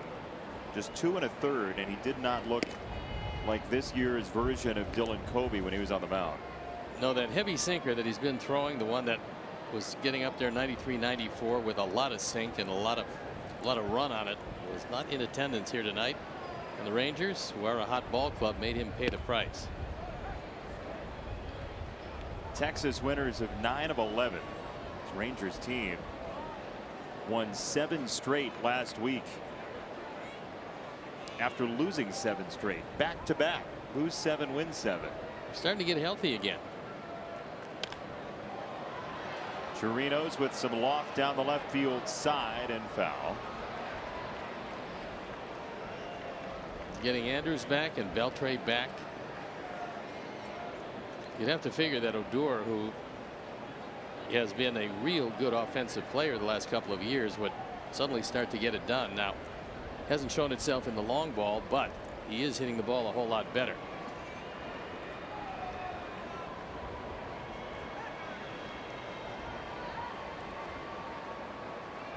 One and 2 on Robinson Chirinos, who grew up in Venezuela. Father Roberto founded a baseball academy. Robinson played for his dad's academy, and at one point when he was a young man, he hit a grand slam in the state tournament in Venezuela in the 9th inning. As there is strike 3 to Chirinos, 1 down. The center fielder, Delino. Fitted the needle on the outside corner, and Marty Foster said it was good enough. This ball drifted back. Good movement, and Chirinos, who hit the ball very hard with a home run and a long drive to center field, now called out on strikes. Chris Volstead restoring a little order to this game.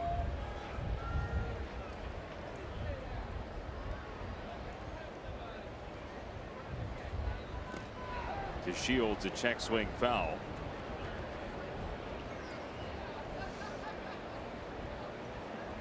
Second generation major league player. You saw his dad play for quite a while. I did. His dad was different body type. He was fairly lean, was a basketball star in his time, and went on to be traded even up for Pedro Martinez. That shows you how good they thought he was. He went from Montreal. Martinez leaving the Dodgers. There was a school of thought that Tommy Lasorda didn't believe that he could hold up as a starter because of his slight frame at the time, but he held up real well. Well, we saw some of that basketball prowess. Diamond DeShields, Delino's sister, was at the ballpark when the Rangers were in town. Tremendous basketball player, now in the WNBA, and was great at college.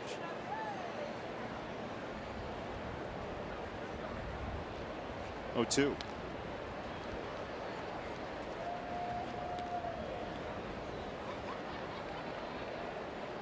Well, Chris Volstad, former first-round pick of the Marlins, trying to eat up some innings here for the Sox.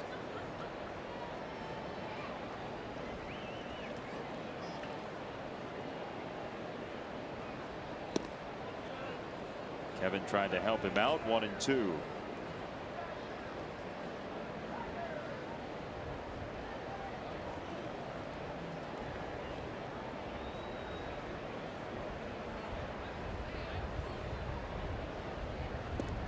Nobody seems terribly interested right now in tracking down the Cleveland Indians. Minnesota lost today to the Cubs 10-6. The Tigers lost again 3-2 to Toronto. I would think they would love nothing more than to track them down. However, they don't have the talent to do it, and I don't think either team is going to try to trade their way into it. I think they're going to divest before they try to make a run at it, because they realize, I mean, it'd be one thing if your teams were good enough where the second team in the division would have a consideration for the wild card, but that's not going to happen in the Central. It's going to be win it or go home. Line right side, a base hit to Shields, has been on 3 times. White Sox Charities car raffle is backed by popular demand. Enter for your chance to win a White Sox themed Mazda CX-3 courtesy of CJ Wilson Mazda. Get your raffle tickets at the park or online at whitesox.com/SoxCard today. 98 degrees at game time. Chris Volstad, who has pitched in heat before with the Marlins. He's a Florida native from Palm Beach Gardens High School. Facing Chu.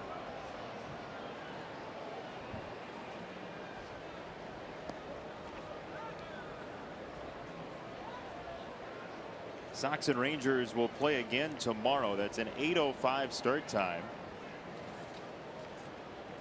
here in Arlington.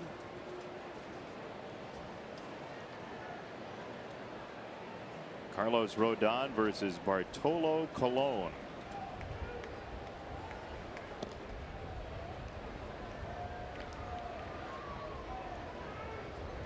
Then Reynaldo Lopez and Cole Hamels in the finale. That's 2:05.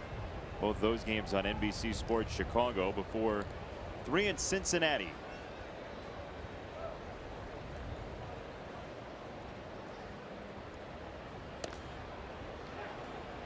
Called a strike.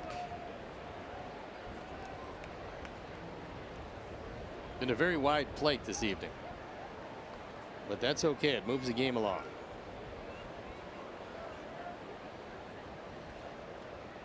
Two and 1 to Chu. That's outside. 3 balls and a strike. Doesn't go out there quite that wide. No, there's a limit.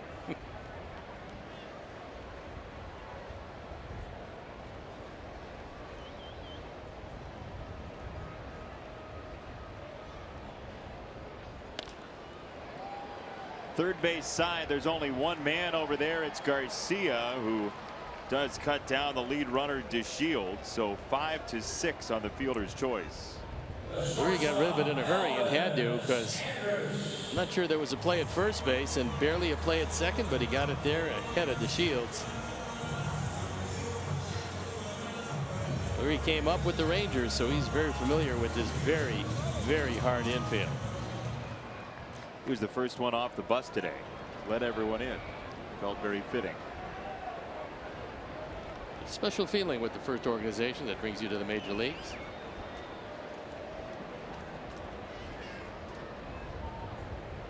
Most of the time, unless you didn't like the way you left. That's true. But still, then you want to beat them. So there's always a special feeling. It depends on exactly how you left. Where does that stand for you? I think everything was fine when I left. Yeah, they wanted to get rid of me. I wanted to go. So we're on equal footing. The meeting of the minds. That was the Giants.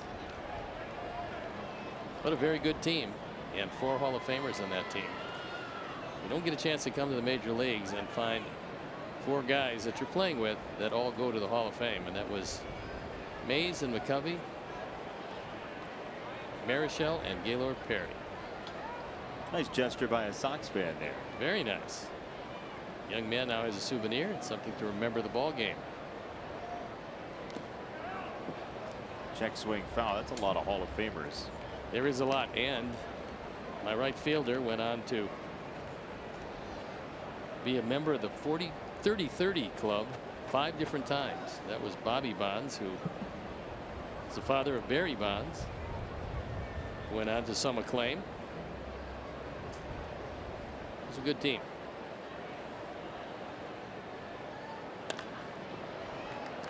Garcia at third, the short way again. Inning over, 1 hit, and that's all. One more ball for him. We'll see. 1's enough.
The 6th inning is brought to you by Meyer, true Chicago fans.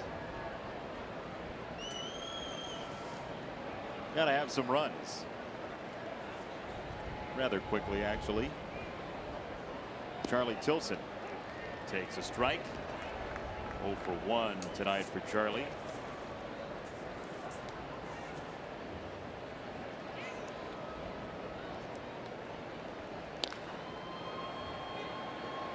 Rougned Odor for round number 1.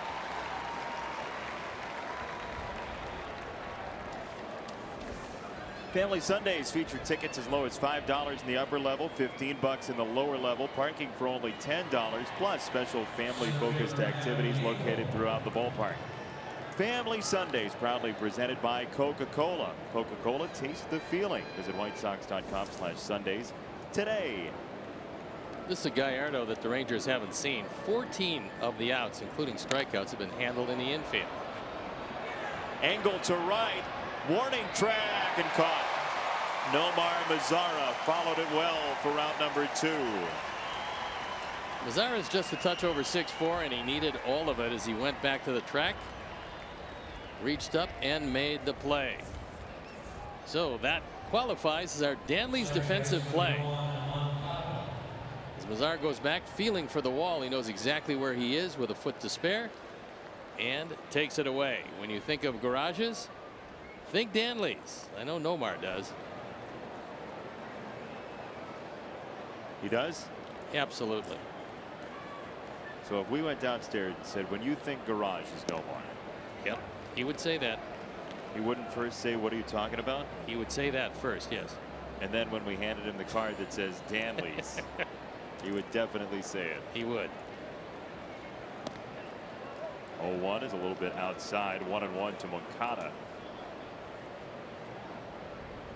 Yohan, who Ricky Renteria firmly believes and has affirmed that throughout the season, will be a star and has huge star potential.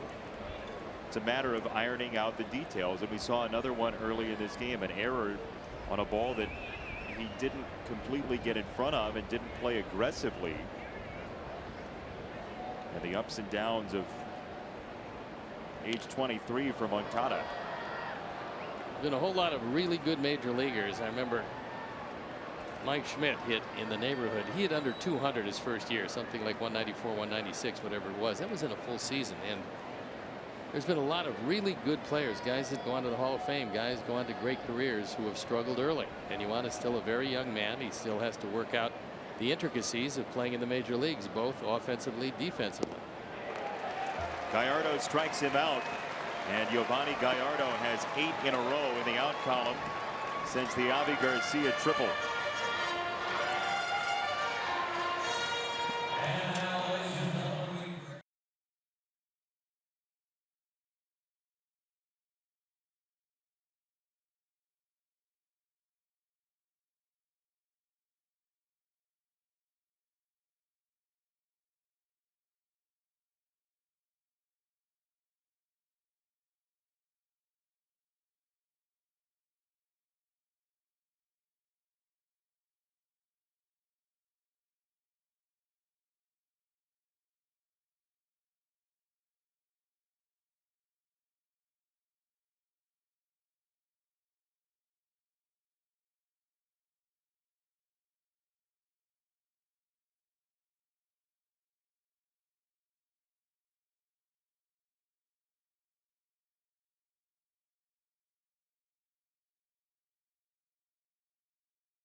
Flash White Sox to learn more. Wintrust Community Bank, member FDIC. Thanks for rejoining us here in Arlington. Mazzara leads it off for the Rangers and goes after the first pitch on a line to left. Tilson can't make the catch. And let's see if Mazzara makes it anything more than 2, and the answer is no. He was in full canter. Could very well be that he has a doubles clause in his contract, because he could have run that for 3 bases, but did not. And Charlie comes on, cannot make the catch. Then the ball gets by him, and Nomar trots into second base after trotting to first base. That is Santa's tennis playing cousin you're talking about, right? Doubles clause. There he is, a doubles clause. Yeah. 15 double. Now, some might say, and we've heard this with guys who are trying to preserve their career later on. In a game like this, maybe you don't run it out because you don't want to hurt yourself in a 9-run lead. The counter to that is you're creating habits that are not as easily broken. Yeah, I don't know. I mean, we don't know the health of him. Maybe he's got a leg problem, whatever the case may be. But he is a fairly young man. Yeah, 23. Yeah. So unless he does have some sort of physical problem, which we don't know, not running is not a great habit to get into at any time. A non-apparent condition you're talking about. Yes. Juan Minaya loosening in the pen. And here's the guy who has the most hits among foreign-born players. Adrian Beltre. Been an amazing career, absolutely amazing. Came up with the Dodgers. Had some serious health issues early in his career. Surgery that went bad, and he missed some time. What a player. Anderson loads up the throw for out number 1. As we now quiz Steve on his own career, it's called Sticks and Stone, as you visit your local Volkswagen dealer or VWdealer.com. 1978, it was a 98-degree night in Arlington. Go back there with us, please. Yes. You took the loss, though you threw 8 innings and gave up just 1 run on 2 hits. Who threw the complete game shutout to beat you? Yeah.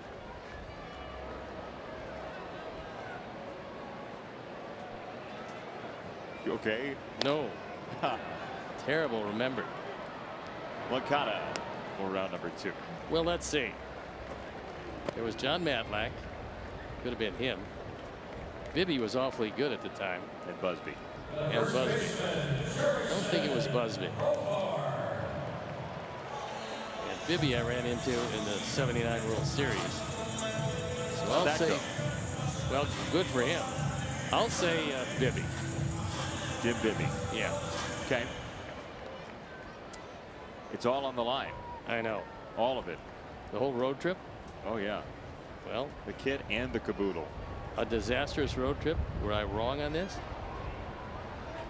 We take away your scorecard if you lose.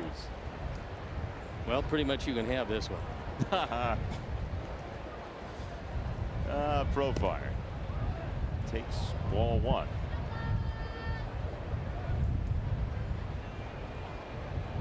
Chris Volstead has come on and greeted rather rudely by Chu with his home run in the 3rd inning, but after that, given up just 3 hits and just that lone run.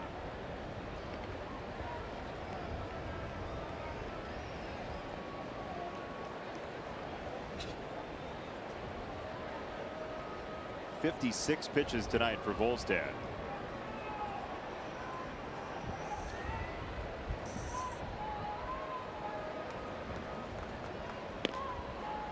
That's in there for a strike. 2-1.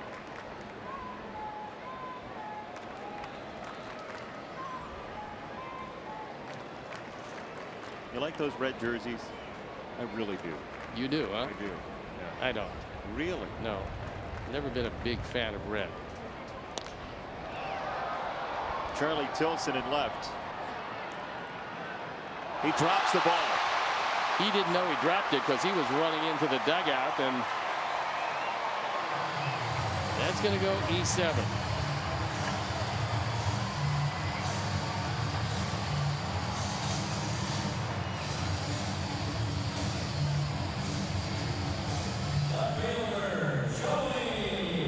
Now Charlie thinks he's got the catch. He's running in, and then he realizes he's running in without the baseball. And Chris Volstead thought he caught it, and then, oh no, he didn't. So that's going to be it for Chris. Is he going to depart? And as he walks out, so will we.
On for the 14th time. His ERA just below 5. He's 0-2. Opponent's batting average is .216. That's pretty good. He's got a good splitter that, when it's right, is tough to handle. And the inning rolls along. It is loud in here right now as Gallo comes up. Rangers looking for some extra credit in the 6th inning after the error prolongs it. Mazzara scored. And run number 11 on the board. Volstad 3 1/3. 4 hits, runs yet to be decided. And there's a strike from Minaya. Here's your answer. You guessed Jim Bibby. Oh, it was John Matlack. John Matlack. Crafty left-hander. I think that home run, was Jim Sundberg. You do? I think. Where'd it go? Left center field, just barely dropped over the wall. If that's the one I'm thinking of. I gave up so many that I get lost. I don't think that's true. I think you're sandbagging. No.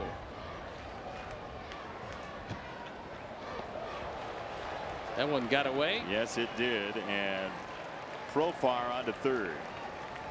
Karam's up the third base side, so at least Juan can hold him right there when he gets the ball. You can see the headline right now from 30 seconds ago. Steve Stone vehemently denies he was good. No, I mean, I lost that game. Right. I came up short. But you said you gave up so many homers. Oh, I did. You get lost. No, I was a high fastball pitcher and gave up a bunch of them. Richie Zisk hit the home run. Yeah. You remember it now? Now I do. Still, I remember the home run. Still a towering fly ball that just barely made it over the wall. You just wrong guy. put Sundberg. Yeah, in place. Yeah.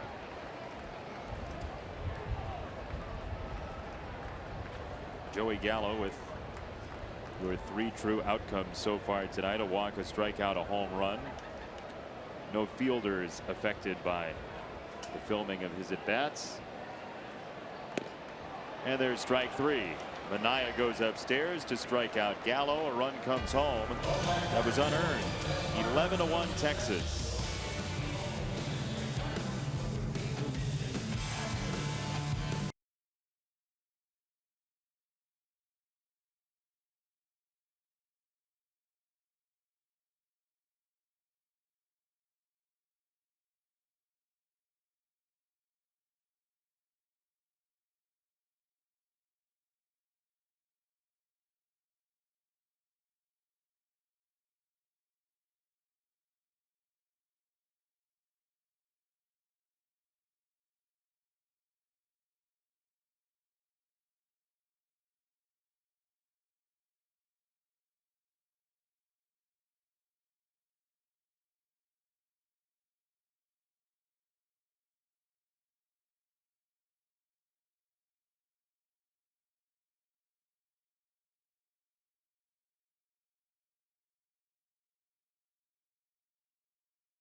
Band with 3 triples in a game, but 2004 Randy Johnson, fastest ever to 4,000 strikeouts, and here it was.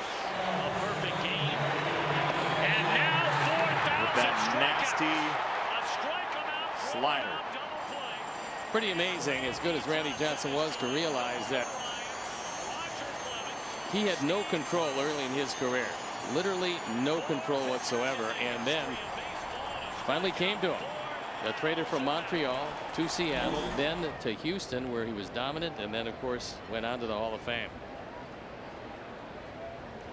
He struck out Jeff Cirillo for that 4,000th as Ryan Rua comes in to right field. Mazzara is out of the game, so either he's hurt or Bannister didn't really like the lack of effort on the base path. We will find out and let you know tomorrow.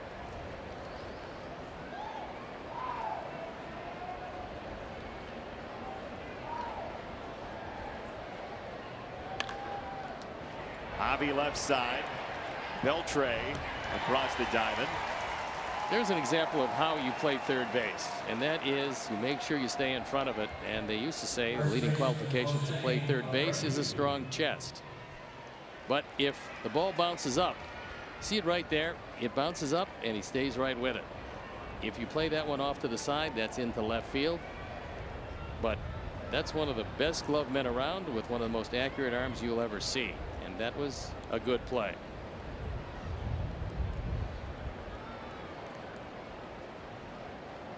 Here's Jose, who takes ball number 1. This is a one-hitter for Giovanni Gallardo, and by far his best start of the year. Best start in many years, most likely.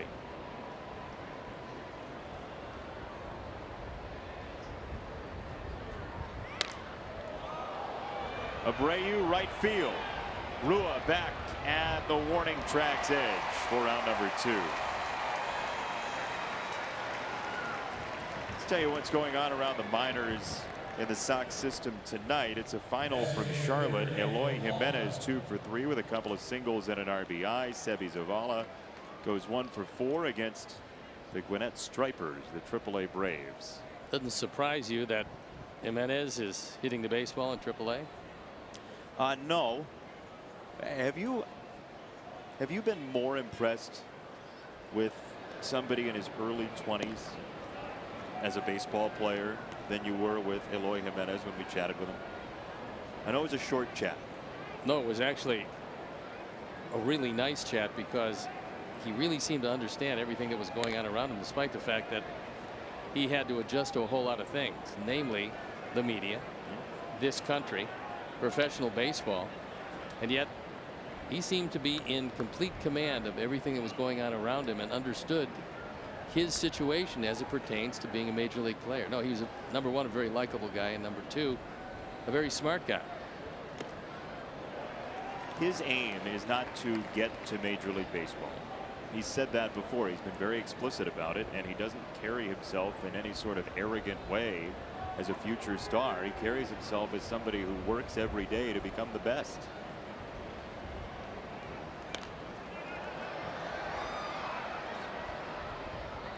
Look forward to seeing him among the other prospects in a Sox jersey. This is halfway tonight. Season halfway over.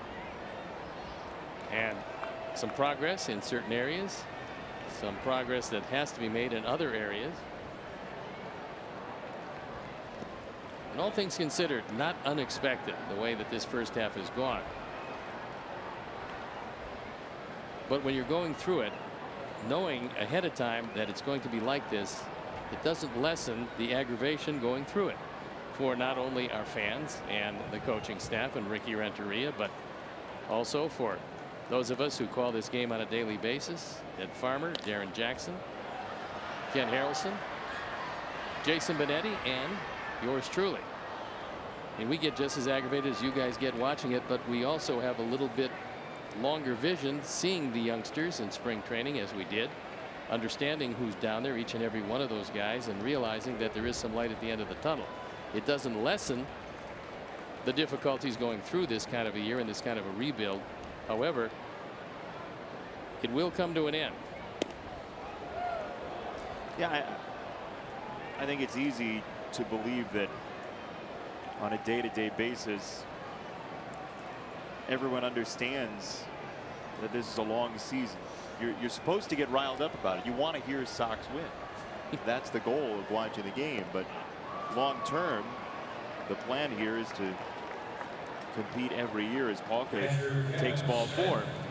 But when we say that, run into some fans, and I know you have as well, who tend to think that we just don't care that the team's losing. That we're saying, oh, it's, you know, it's a rebuild, so every loss is okay. That's not the case either. You want to see progress in certain areas, as you're talking about. Well, there's certain ways to go about each and every baseball game, and there's no doubt this team is going to lose many, many more games than they're going to win. It's just the type of texture it is in the losses. There are some losses that you look at, you say, okay, a productive loss. They lost, but they did this well, that well, and something else well. There's other losses where you say, okay, this one's not going to be used as any kind of building block or lessons because some mental errors in this one, some physical errors. This one, the physical errors you can't do anything about, so there's no reason to get aggravated by it. Right side, another base hit for Kevin Smith. Target practice the opposite way. Kevin with a hit now in 14 of his 15 games in the majors this year.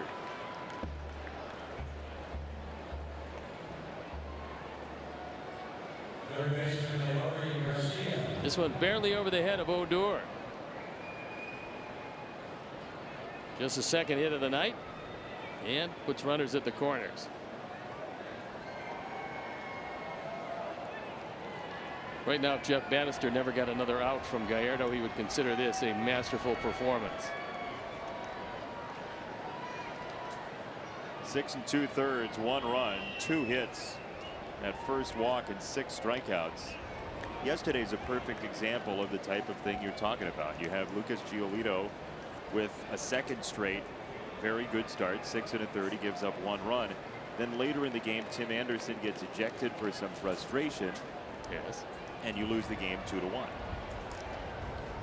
All of that happened together, and it's a matter of what you take away, what lingers with you into today's game. Yesterday was the most unusual game because we had some umpiring calls that you just don't see a whole lot of. Yomer left the game due to an injury. Giolito threw it really well, so you had to consider that. Plus, it was a 1-1 game heading well into extra innings, 13th inning. So finally, Twins broke through. Strike 3, ball gets away slightly, but not far enough. Inning over. Stretch time in Arlington, and the Rangers by 10.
Bagger for the Rangers.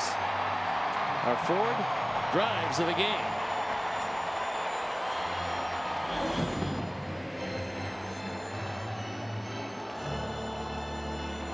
The stretch completed here at Arlington. The hometown Rangers with a big lead.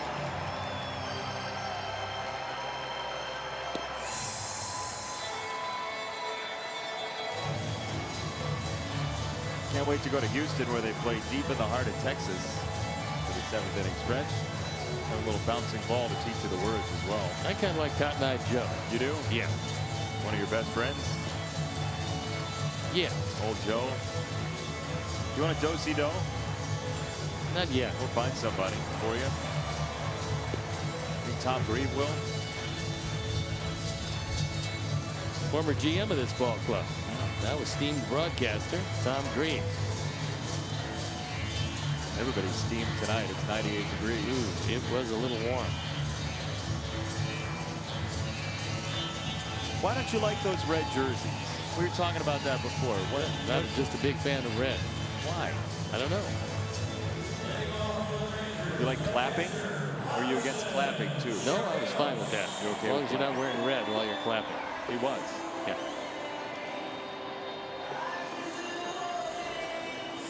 The 11-1, the Rangers with the lead. Thanks for joining us tonight. He's Steve Stone. I'm Jason Benetti. And Robinson Chirinos against Juan Minaya. First pitch hunting, a ground ball to second base, and Yoan Moncada.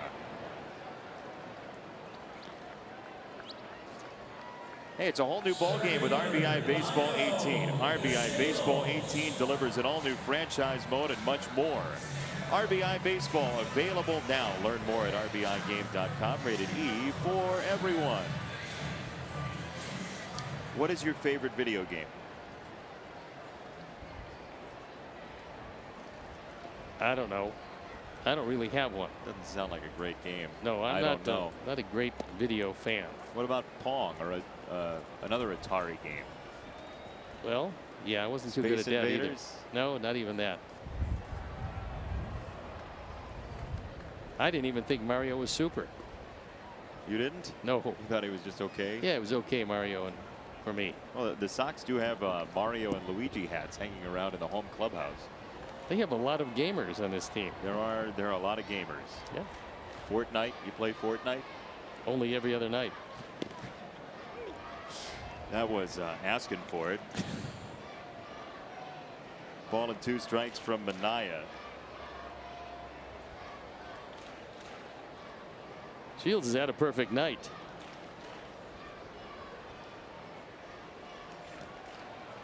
He may get on base with this too. And he's going to. Some nights the bear gets you.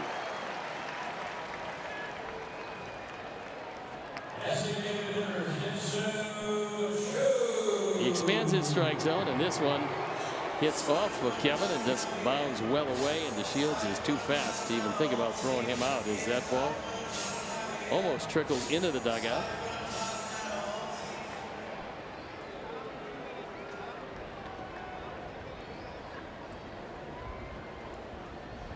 Shin-Soo Choo with a runner on and 1 out. Choo walked his first time up, extending his on base streak to 41 consecutive games.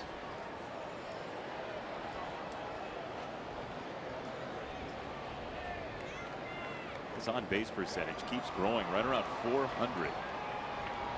Pretty amazing how hot he's gotten, and the last couple of years have not been good for him.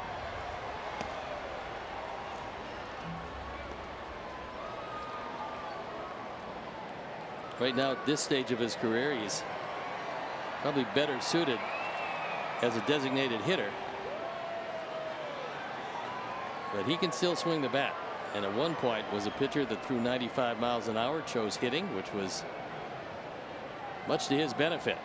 He's put together a long major league career. Abreu pivots and pivots again.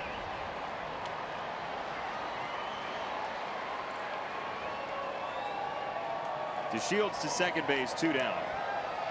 And here comes Elvis Andrews. As Minaya tries to give Ricky Renteria as much as he's got in the tank. Maybe try and get him to the finish line here through 8. I think Volstead did a nice job taking over for Dylan Covey. Dylan went 2 1/3. Tough night for him. 9 runs, 8 hits. And Volstead came out for 3 1/3. Just 1 earned run, 2 overall. Didn't walk anybody and fanned 4.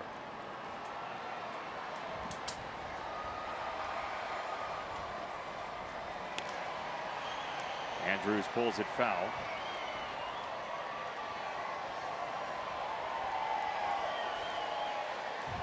Looking for somebody, and there it goes to the little one, but not the littlest one in the group. No.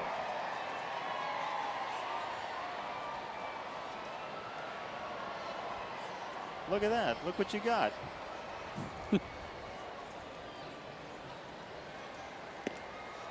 0-2 on Andrews. Sox and Rangers again tomorrow night, 8:05 start time, and Carlos Rodon on the mound for the Sox. Carlos coming off that game against the Oakland Athletics when he was outstanding. 8 innings. As Anderson throws out Andrews. We'll go to the 8th tonight. And he'll go home with the ball.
Adam Engel.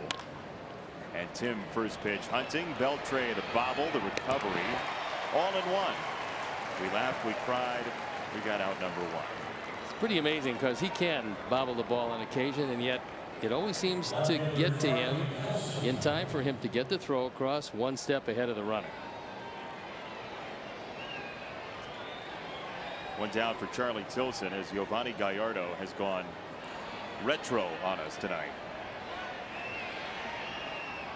Well, this is the second time that Beltre has tried to throw the ball into the stands. The first time it literally bounced right back to him.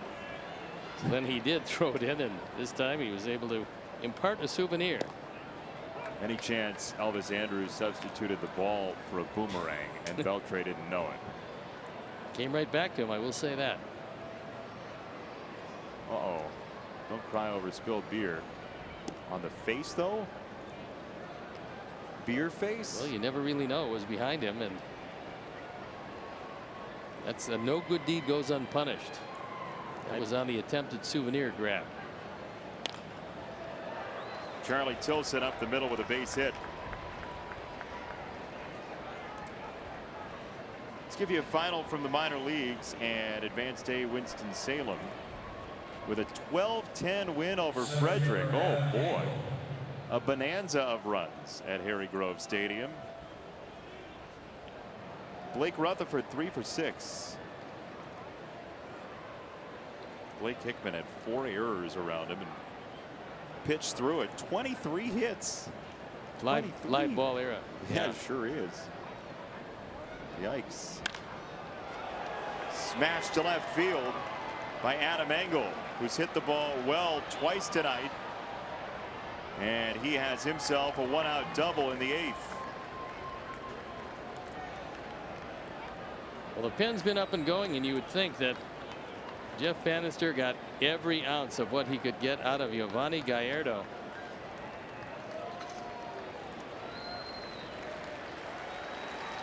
So Giovanni Gallardo will come out. The Rangers will dip into the bullpen, and they stand in Arlington for the 32-year-old Fort Worth native.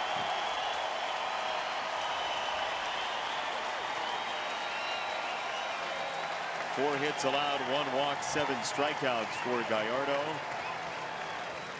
And while the Rangers turn to a reliever, we will play something for you from Sox TV, a new game.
The back end of this bullpen for Jeff Bannister has been very good this year. It's been one of the strong points in this recent resurgence of the Rangers. You should play the emoji game. Now that's a game that I could get used to. You could? Yes. You like it? Yeah, absolutely. Uh-oh.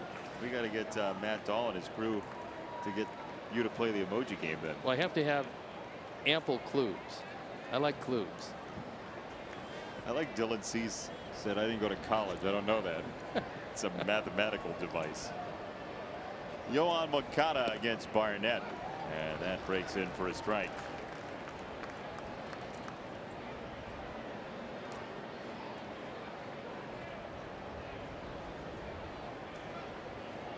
Engel at second, Tilson at third. Adam with a double that knocked Gallardo out of the ball game. On the ground at first base, it gets a run home. Moncada drives in Tilson, and it's 11-2. Engel to third behind the play. RBI number 34. Right number 97, Garcia. And that charge to Gallardo. So here comes triples derby entrant Avi Garcia. You have to have at least one to be eligible to enter. Those are the rules.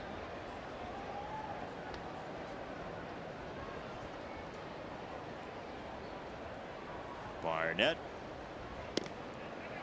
with ball one. It's the IDOT safe play. And it is the triple. Into the gap and then all the way to third.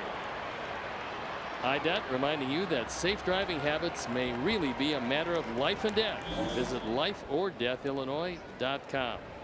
If you got your choice, well, take life. Really great advice tonight. Thank you. For those who stuck around for the 8th inning, they definitely will go to bed enriched. 2-0 for Avi. So you're saying that he couldn't just get up after he slid to third, run to the plate, grab a bat, and then do it again. He's a great athlete.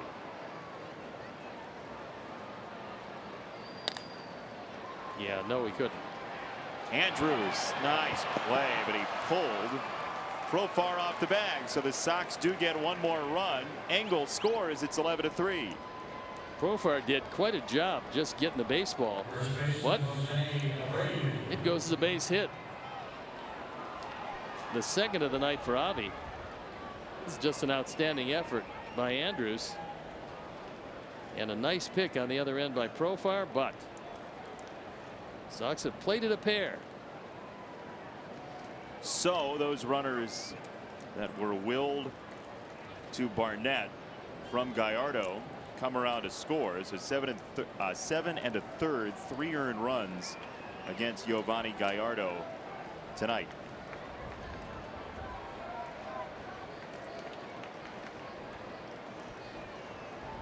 Abreu takes ball one.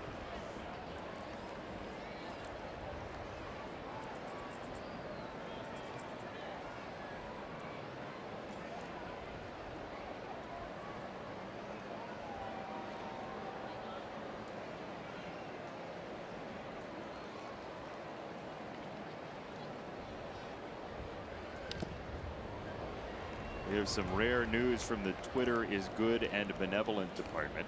Okay. After we mentioned our buddy, the fan who tweeted at us earlier today, Samuel Pavelka, being in the hospital and wearing his Sox cap, bunch of Sox fans have tweeted at him saying, hey, stick with it, get well soon. They've been streaming in all night tweets from Sox fans to Samuel. And so we thank the whole White Sox group around the world for saying hi to somebody under the weather in a Sox cap. And Samuel, we certainly hope you get well soon. But that's the best use of Twitter. It gets ugly sometimes, and that'll make you smile tonight. That was very nice. You may now resume your snarky tweets. No, are you kidding? I would never do that. You're typing one right now. That's different. Your definition of always and never. It's constantly moving. Check swing, grounder, and Barnett for Profar. Sox do get 2 runs, and we'll play the bottom of the 8th after this.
is just when you thought it was safe.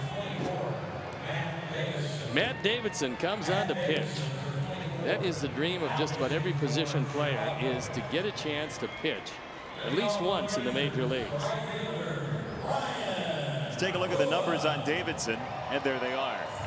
There they are, and he's got a long, rich history of pitching, because I think every star player, every player that gets to the major leagues, has to have pitching somewhere in his past. So you would think he's been on the hill before, and he talked to Ricky and said, look, if there's ever a blowout situation, give me an opportunity. So we'll see what he's got. Well, it has never been in pro ball. However, he was a high school teammate of Taiwan Walker. So maybe just by osmosis early in life, he picked up some pitching. Judging by that, the answer's got to be yes. Abreu, fair territory for round number 1. yeah, I was in college with Joe Walsh, but I can't play. I can't play the guitar. So anyway, a pop-up, he gets the first man out that he sees. How about that? Give him the game ball. He's got his game face on. Absolutely. Well, that's his regular face, but he just brought it in from the bullpen with him. But with his wry sense of humor, you've got to know he's laughing inside. I think he's just trying to get out of this inning without giving up a run or a hit. Coop with the analysis. Yeah, tell him don't quit your day job. But in the meantime, 88, 89 miles an hour, that's not too bad. He's going to get home, and Brixton and Wake are going to say, Daddy, why were you on the mound? You never do that.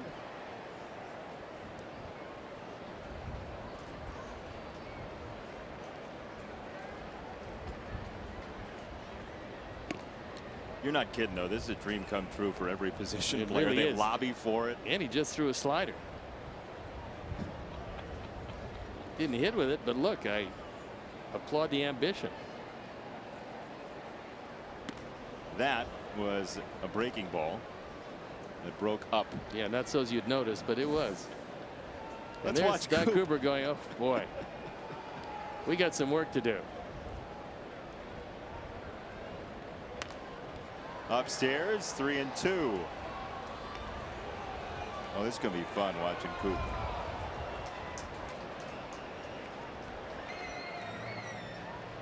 Oh, he just closed his notebook. No reason to write anything down. Should keep track of the pitches. Line back to the mound. Davidson, spry. Well, he better be able to do that. I don't know if he can throw it, but he better be able to catch it. And he's able to do it. Watch it again. It's a breaking ball on 3-2. Throws a hook and then reaches behind him. That was pretty impressive, actually, because that was on the throwing hand side.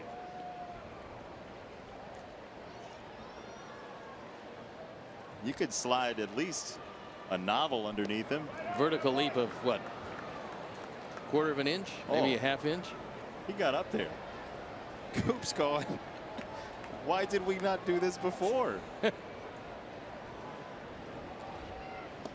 Oh, at 72, he spun it up there.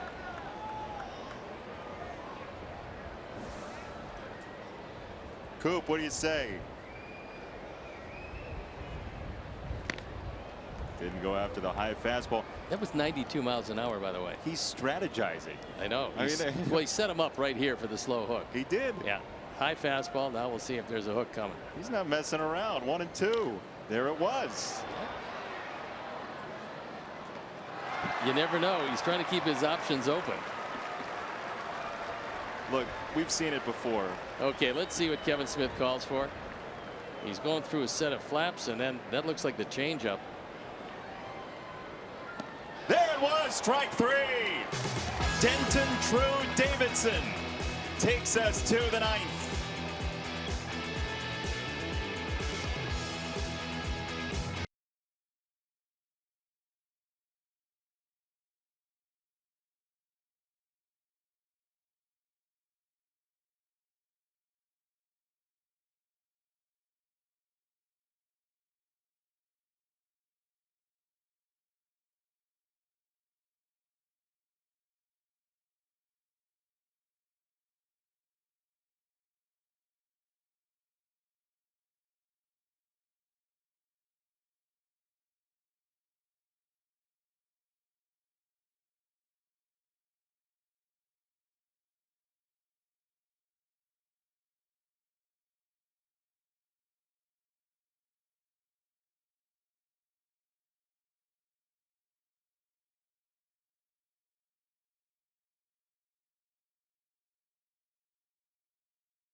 getting the congratulations of a lifetime as he came off the field with a 1-2-3 inning on the mound. James Shields loves it.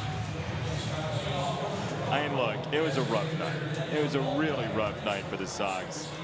And that lit up a lot of smiles. And not only did he get the results, he knew what he was doing. Well, that was the amazing part about it. I mean, 92 fastball upstairs, which set up the off-speed pitch in the zone. He threw curveballs and sliders.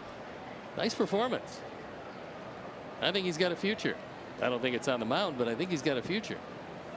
Well, the good news is Ricky Renteria knows at this point, as Matt Moore checks in, he knows that if he needs an emergency break glass sort of pitcher, he's got Matt Davidson available. What's funny is, in a game when you burned the DH yesterday, that would have been good information to have.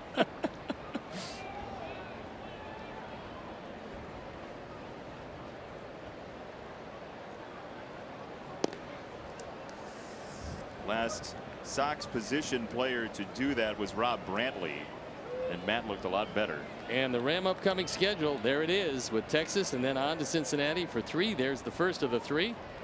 Ram trucks built to serve.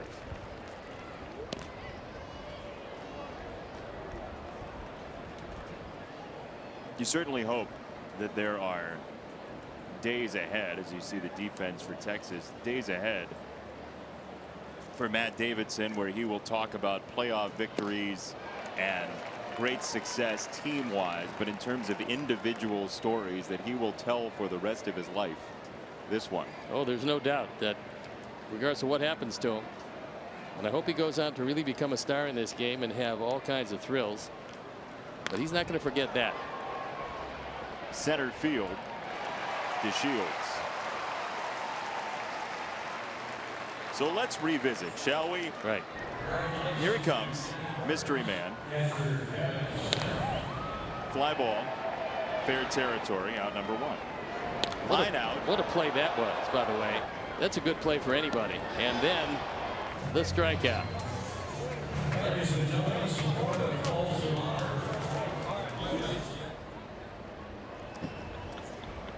Pretty impressive.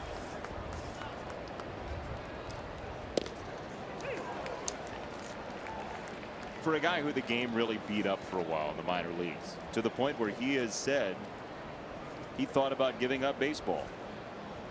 The joy and the fearlessness to go out there on the mound and do something like that. I mean, that is a completely transformed guy. Well, there's no doubt that every position player, if he gets a chance and he thinks he can do any semblance of a job, he'll tell his manager, look, in a blowout, I'm available and I'll come in for you. So this one worked out particularly well. He was one of the best position pitchers that I've seen.